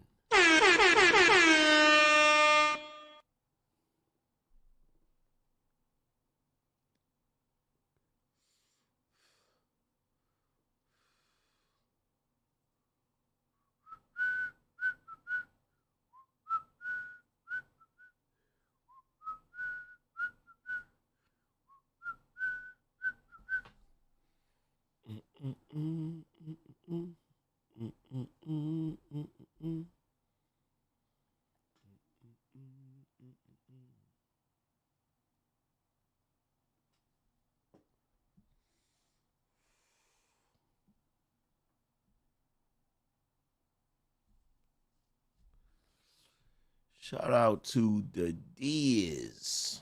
Says support. Appreciate you.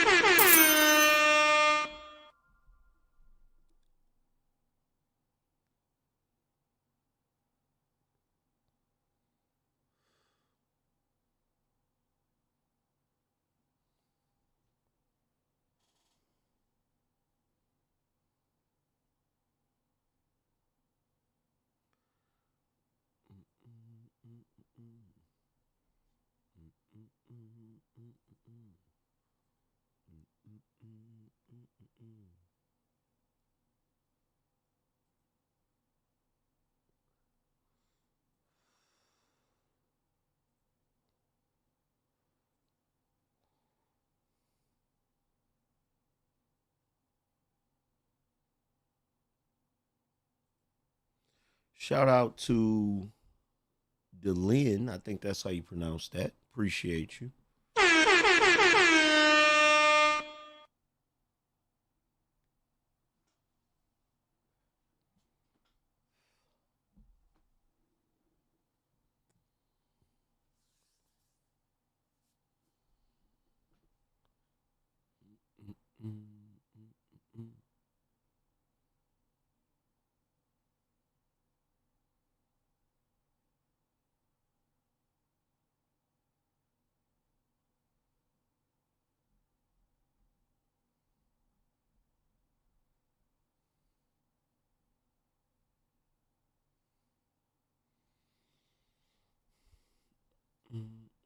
Mm, mm, mm, mm, mm.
Yo, shout out to Delin again with the double up. Appreciate you.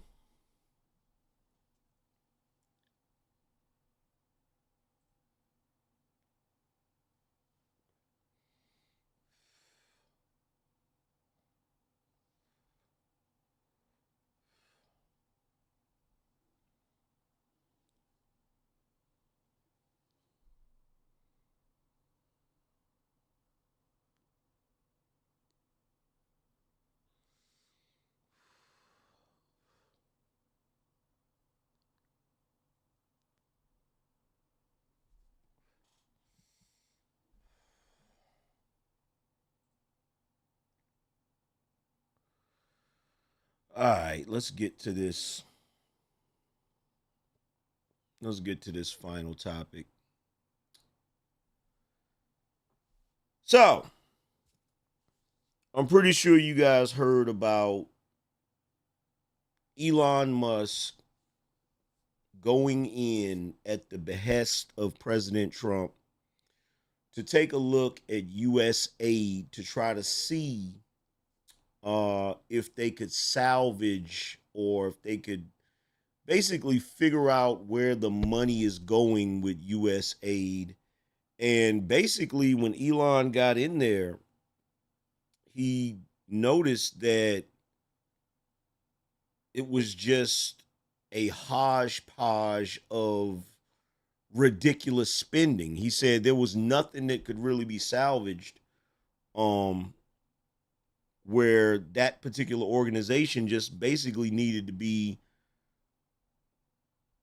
for lack of a better phrase, shut down. Now, of course, Marco Rubio came out and said basically that they're not going to completely shut it down in the sense that they still want to be able to provide aid for, people around the world or whatever. But it's got to be done properly, right? And so, of course, the Democrats are losing their minds, right? Um, they actually showed up to the USAID office and were not allowed to enter. Let's check it out.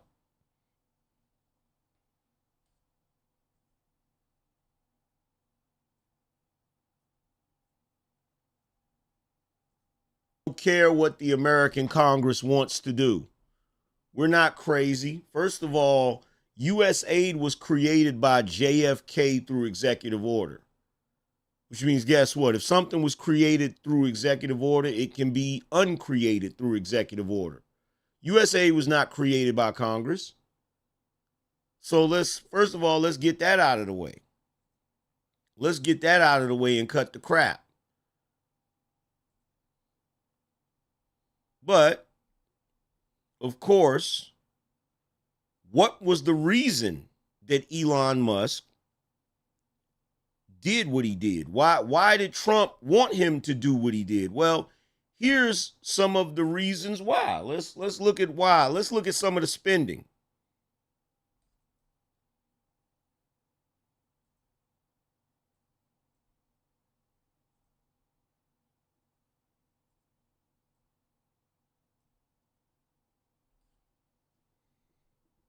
Karen. Do you know if Mr. Musk took the same oath that you and other senior advisors to the president took about adhering to the Constitution, following the law? Do you know if he took that oath? I don't know the answer to that question, but like I told Caitlin, I can get back to you guys on that. And do you know what expertise he has in the areas of global health or humanitarian aid to be able to assess what's happening at USAID? Well, first of all, Elon Musk is a once-in-a-generation business leader. He is an entrepreneur. He serves as a great ally and a friend to the president. And I think Elon Musk also has a little bit of common sense. And I think the American people really appreciate that when it comes to the federal government, because it seems like all common sense has been lost in this city. And that's what you see when you look at USAID. I know Secretary Rubio made some comments about how he will be acting as the director over that agency. And here's the reason why Elon Musk and others have been taking a look. Because if you look at the waste and abuse that has run through USAID over the past several years, these are some of the insane priorities that organization has been spending money on. $1.5 million to advance DEI in Serbia's workplaces, $70,000 for a production of a DEI musical in Ireland, $47,000 for a transgender opera in Colombia, $32,000 for a transgender comic book in Peru. I don't know about you, but as an American taxpayer, I don't want my dollars going towards this crap, and I know the American people don't either, and that's exactly what Elon Musk has been tasked by President Trump to do, to get the fraud, waste, and abuse out of our federal government. That's just to name a couple. That's just to name a couple.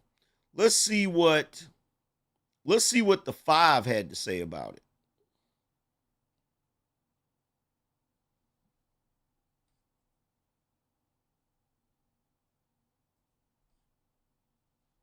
Crisis that we are in today. Just like Elon Musk did not create USAID, he doesn't have the power to destroy it. And who's going to stop him? We are. This is what the beginning of dictatorship looks like. Angry Democrats throwing a hissy fit after Elon Musk dropped the Doge hammer on the Hunter Biden of government agencies. It's called USAID. And earlier, staffers got locked out of their headquarters in Washington as it gets rolled over into the State Department. The agency is supposed to oversee humanitarian development and security programs in some 120 countries and is in charge of over $70 billion of your taxpayer money. But the Trump administration argues it has become a clown car of corruption. And Musk sums it up this way, quote, USAID is a criminal organization. Time for it to die. So Musk had a busy weekend too, Greg. Yeah, this is pretty incredible. You can always judge the deception of something by the name and what the name tries to mislead you into believing. USAID is not about aid any more than the Marx Brothers wrote the Communist Manifesto. It's just the name, but it tricks you. And if you're lazy like me, you just assume, oh, it's all about aid. The beauty of this new administration is that it forces you to learn about stuff that you didn't really want to. Like, I didn't know what a de minimis loophole was. It sounds like a cross stitch or something, but it's like a huge deal. It's a massive deal for small businesses because China ships 1.4 billion packages, through this loophole that are made under sweatshops for very low money. That stops. USAID, if you read about it, it's basically seems to me like it's a front group that gives money to groups to do things that our government can't do directly. Right. So it sounds a lot like NGOs and illegal immigration. All that money was going there. And if you look at what they're connected to, you find out that USAID also doubles back into our country, whether it's Soros-funded prosecutors. Of course, the worst thing, EcoHealth Alliance, which was behind the COVID virus, and perhaps the pro-Hamas protesters who we're still trying to figure out the money. So I like to look at who's complaining and then work backward. You might see a thread between the loudest voices and the beast behind it. I'm already looking at the Harold Ford Handsome Modeling School because I don't think that's real. So when people were screaming this was a threat to democracy, it really was a threat to bureaucracy. And the fear that it's instilled by just saying, open your books, that tells you everything. If you're terrified by showing us how you spend your money, then we know you're a crook. And now, look, I mean, sounds like sound logic to me. I'm really offended because they wanted to hire 80,000 new IRS agents to audit American citizens. So our money in taxes, the taxes we pay, is going to pay for all of this stuff. And they want to audit us to see if they can squeeze more money out of us.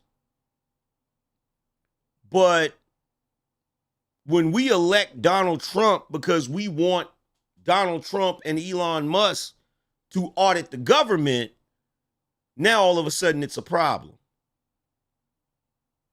Now all of a sudden it's an issue. And you know what's crazy about it? What's crazy about it is when you're the one that's signing the checks or you're the one that's sending the money, you're the one who gets to say, hey, I need to know where this money is going. Not the person that is getting the money from you. The person that's getting the money from you, they shouldn't be the ones that are allowed to say, hey, I don't think you're sending as much money as you could be sending. It's a racket. It's a hustle. And when you really sit back and think about it, the nerve, the audacity. So you want to audit the American public as if we're not paying enough taxes as it is. We're paying income tax. We're paying sales tax. We're paying property tax. We're paying tax on capital gains. Hell, anytime you invest, if you want to try to invest money and try to get a slice of the American pie, you literally got to leave your money in investments, because the moment you take even a little bit of money out, that's a taxable event. So, you know, if you remember when Kamala was running, she even wanted to tax unrealized capital gains. How she was going to do that, I don't even understand. And it's like, bruh, it's got to stop. It's got to stop. Like, anybody looking at what's going on right now, it is clear to see what's going on. It is clear to see what's going on. These individuals, they're like a Baptist preacher that's standing up there preaching a sermon, trying to make everybody feel guilty because they're not tithing enough. It's ridiculous, man.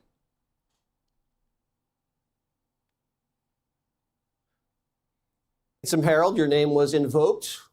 You can respond. So the conflating, I agree with Greg in a big part, but you conflating what Elon Musk did over the weekend when he wanted access to the Treasury Department materials and asking for USAID to shut down are two different things. He's not a government employee, and for him to ask for those payments and to understand how that payment process system works, I think was just wrong. I think he won't win a personality contest, but he will certainly win a smarts contest and intellectual contest. I think slimming down government and continuing to make it effective, or allowing it to be made effective, he personifies that. He has saved us money with his efforts to get us to space and explore. We're spending less with him and doing more. That should be the model. Just firing people and asking for materials. President Trump, I know he wants Elon to be a big part of this, but Elon Musk, who derives most of his income today from government contracts, which is nothing is wrong with that, he shouldn't have access as a non-government employee to these things. If this were a Democrat, oh, you mean like how Congress people have access to how Congress people are able to make decisions that will affect the market, and they're simultaneously able to invest in the market. You mean like that? You mean like that? You biscuit head, like, bruh, the hypocrisy. The hypocrisy is beyond ridiculous.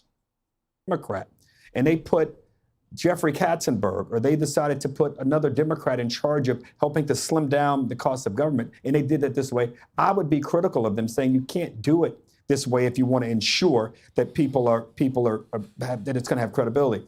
On USAID, I'm not here to defend all of it, but I do know this. There have been 20 global health outbreaks over the last many years that they have partnered with partners to try to ensure they didn't get to American soil. How much did they cause?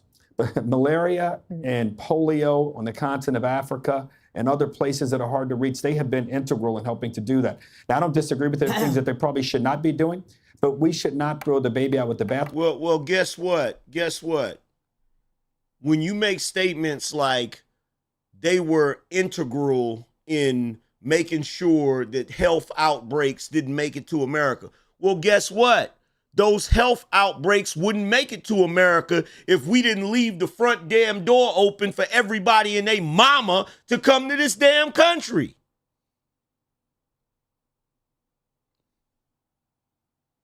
Am I wrong?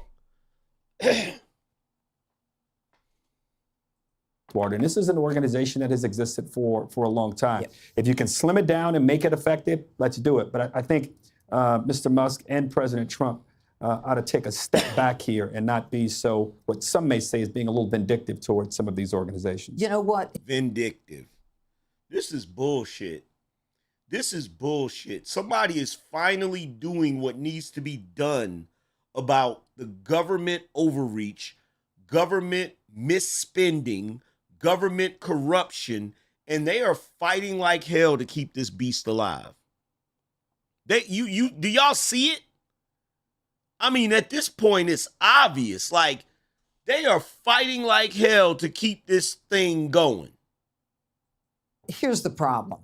U.S. taxpayer monies should go for U.S. national interests, okay? To the extent that there are U.S. national interests supported by this USA organization that in 2023 spent $43 billion on global humanitarian operations. If we spent some of that money on our senior citizens, on our veterans, on people in the hurricane areas, the problem with this is that this clearly, I don't care how long this agency has existed, we need information. We need transparency, and a 90-day pause should not be a problem for the Democrats who are always supporting transparency. No agency should be free of being monitored, and these special interests end up taking over when no one is monitoring. And then when they think that no one is looking, it inevitably leads to corruption. I mean, that's how you see in something that was started out positively turns out to end up being a criminal organization. When no one's looking, that's a problem. Exactly. I love her, by the way. She's awesome. She's awesome. She be cooking. Like, every time I watch this show, she be cooking her ass off. There's no evidence, Judge, this is a let me criminal finish. Okay. Let me finish. This country, this group has given money mostly to, like an NGO, to Ukraine, Ethiopia, Jordan, Somalia, Syria. What is all this about? And part of this stuff is drag shows in Ecuador, atheism in Nepal, trans comic books in Peru. So, let's keep tallying that up. That doesn't do anything for my country. Well, we're funding atheism in Nepal. In Nepal, that's an interesting one. Yeah. So we've been talking a little bit about how Democrats are finding ways to funnel money to their causes.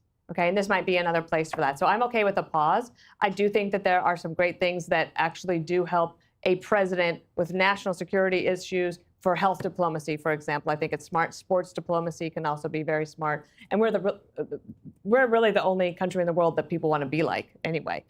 So I get that. I think putting Rubio in charge of it is a smart decision.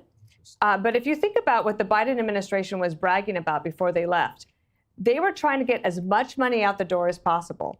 And they were sending it to lots of different things. Green energy subsidy type things, but also, trans issues in Honduras. That doesn't make any sense. That doesn't get to you what Harold was talking about, which were meritorious. Polio, malaria, things like that make a lot of sense. Some of these other things get people upset, and I can understand why. I don't think Sesame Street in Iraq's probably a good use of taxpayer dollars. Like, I get that. So again, I think a pause is appropriate, but that Rubio will be somebody smart to be able to handle decisions. My last point on this is, it's not like these guys were coming up with this on their own. Look to Congress. And several of these things that we've talked about before, every block of this show, Congress is derelict in its duty. Or they're shoving things into these big omnibus bills, for example, Sesame Street in Iraq. People don't come up with this out of thin air. Congress has a responsibility here, and they've basically been absent. But guys, just one question. The president has every right to do this, but he can't pause a law that Congress spends the money. If he wants to do this, he should zero out their budgets next year. No president has the power to say, I didn't like what the other president did, so I'm going to pause the spending myself. But presidents have the power to go to Congress and pass laws and undo it.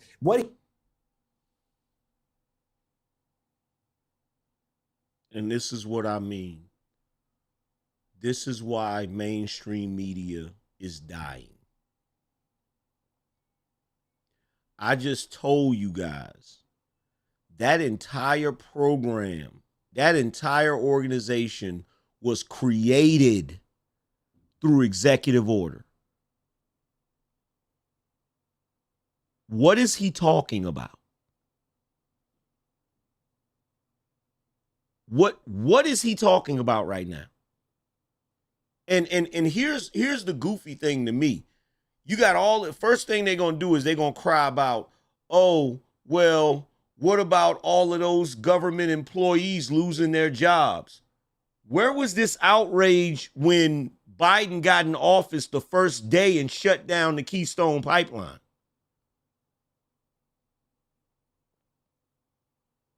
Where was that outrage then? Where was that outrage then? Did y'all see any outrage? Because I didn't see any. In fact, if I remember correctly, a lot of the media pundits said, well, they should go get some new job skills. They should go learn the code. If I remember correctly.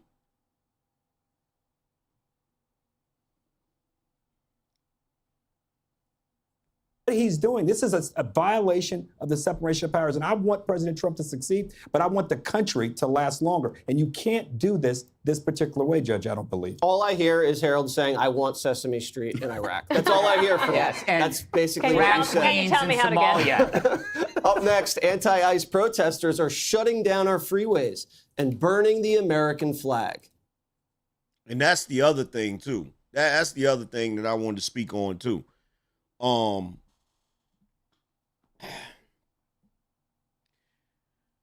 Those of you in this country, illegally or legally, that are protesting, that are out here in America, burning the American flag, waving the flag of another country, you are so lucky that I'm not in a position of power. Because I would have ICE agents and every bit of law enforcement I could muster, I would have them come through, and everybody that's here illegally would get rounded up, and everybody that's here legally would get hit with charges, disorderly conduct, vandalism, everything that I can think of. You feel me? Everything that I could think of.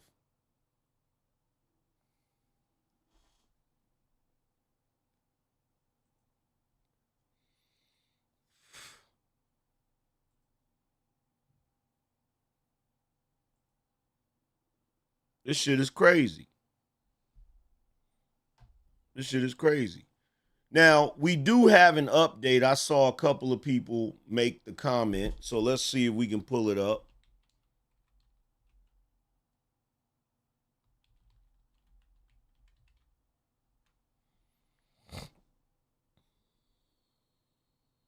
Here we go right here. Here we go right here. Uh-oh. Trouble in the neighborhood.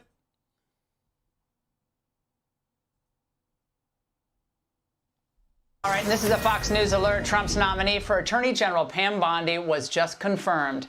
by a vote of 54 to 46. Joining me now, Chris Bedford, author of Beltway Brief. Chris, the lone Democrat to vote for Bondi was Senator Fetterman of Pennsylvania. It's frankly despicable that more Democrats didn't vote for her. She's eminently qualified for this job, which once again shows you that this is about politics with the minority party right now. It is. And I actually wrote a Beltway Brief newsletter about this on Monday, whereas you compare to Biden's picks. There are all of his cabinet picks up through this week of February 2021. Only 2 Republicans voted against all of them. That is Senator Ted Cruz and Josh Hawley, neither of whom were ranking members at the time or committee chairs at the time.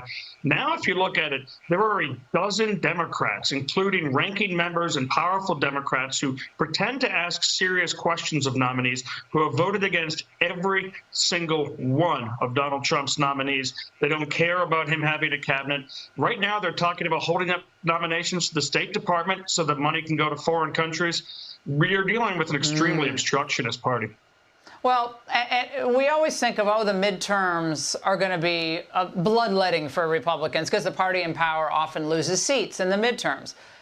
But given how things are going, given how Doge and Musk and Vance and the whole crew are finding so much waste, more fraud, undoubtedly they'll find abuse, couldn't this actually be a real opening for Republicans? Yes. With this team in place to build on this momentum? Yes. You wait to those midterm elections.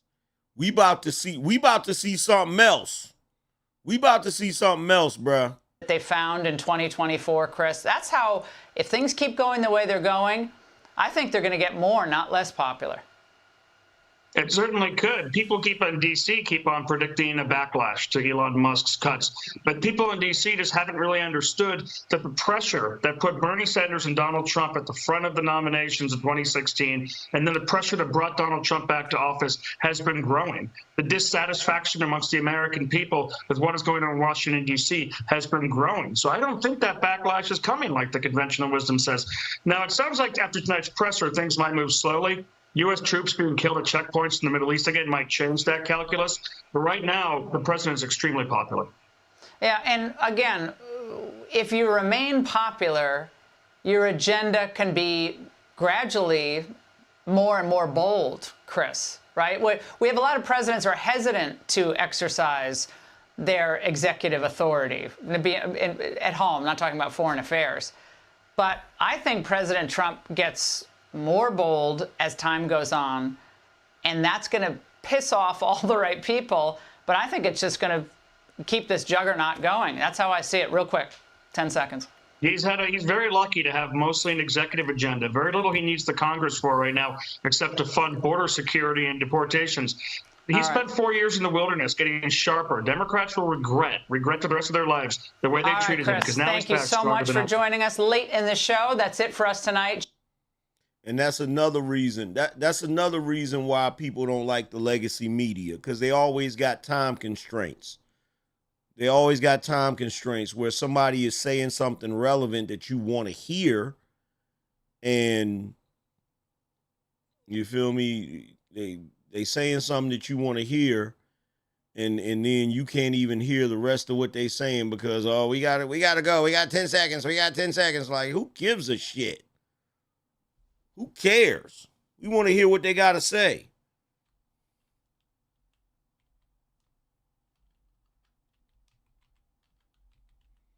Ooh, do y'all want to know?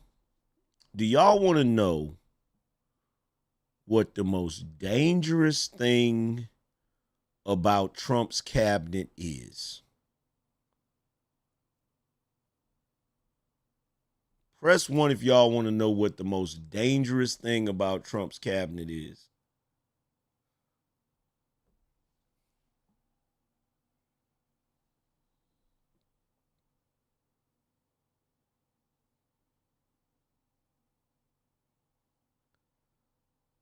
The vast majority of his cabinet, with the exception of a few people, is Gen X.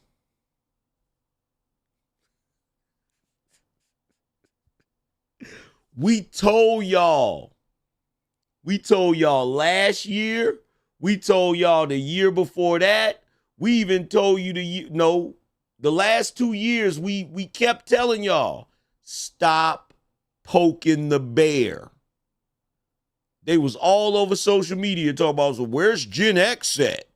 Where's Gen X? Like, bruh, leave us alone. Now, you about to FOFA. You about to FOFA. And by the way, I'm not watching that new Captain America movie. They confirmed that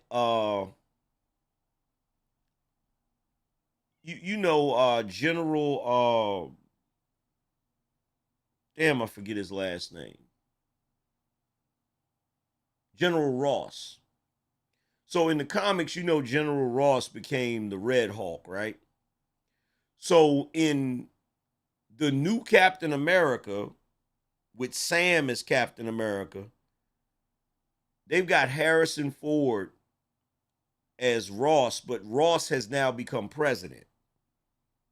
Because if you remember in some of the Marvel movies, he had became Secretary of State or something like that. So now he's president, right?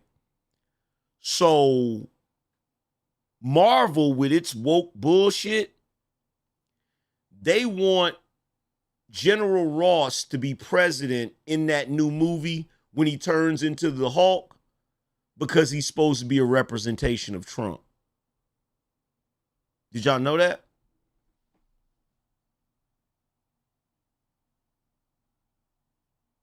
Did y'all know that?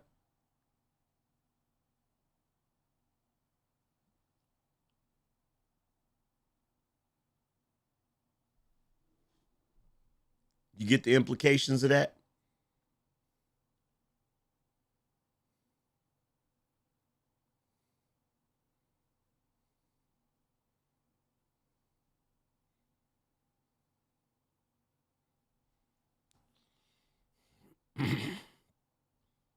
Ridiculous. Shout out to Jake. He said they're upset the biscuit wheels on the gravy train just fell off. No more sopping up the American public's tax dollars. Yo, shout out to Frame Runner. He said more like extortion to me. See, shout out to Wesley. He said supporting the show. Appreciate you, fam.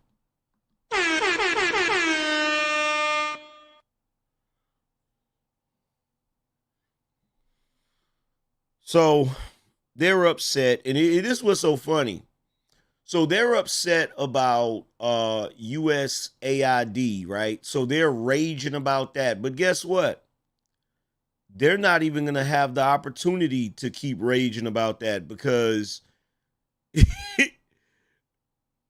by the time they get comfortable in raging about that, Trump is about to dismantle the Department of Education. So they're gonna be butthurt about that. They're gonna be deep in their feelings about that right there. Like, oh my God, he's gutting the Department of Education. And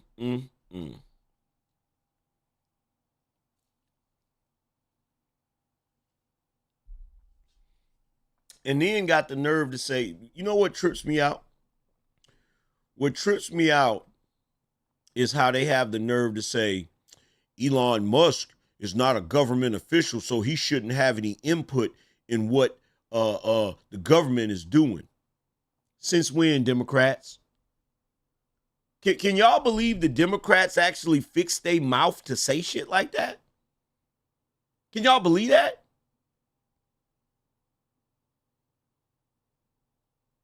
Can y'all believe that the Democrats actually fixed their mouth to say something like that?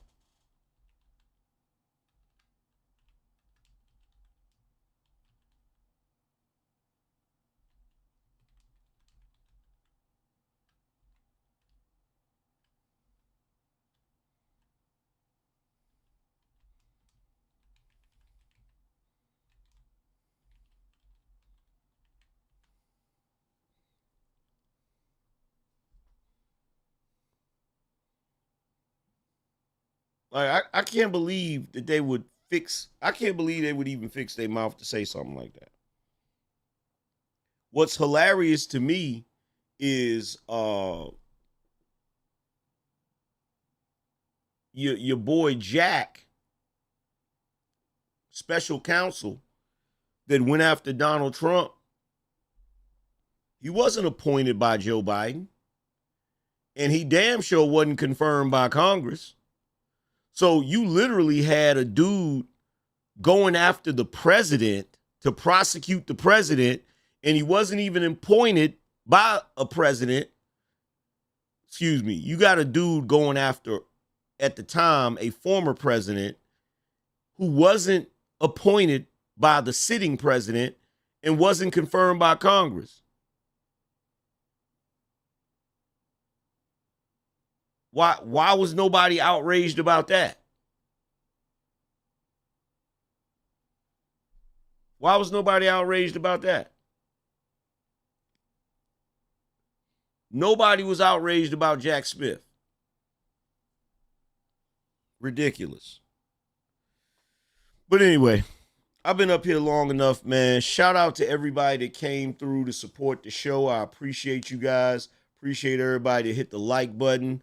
Make sure you guys go check out my book, available on Amazon. All you have to do is type The Angryman Standard in the search bar, and it will come up on Amazon.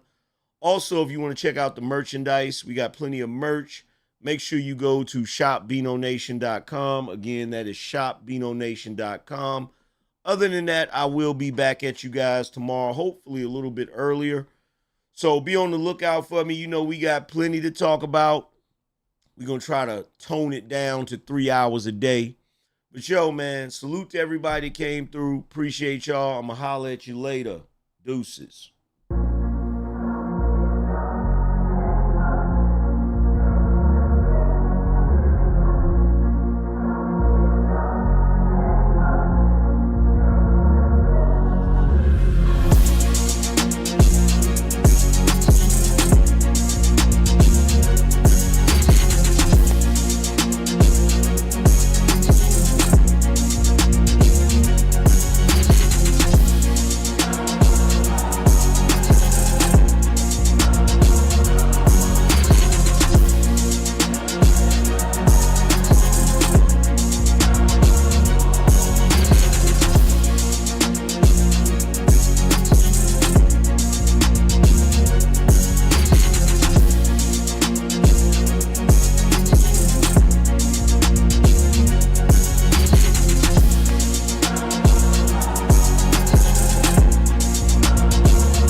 Spartans! What is your profession?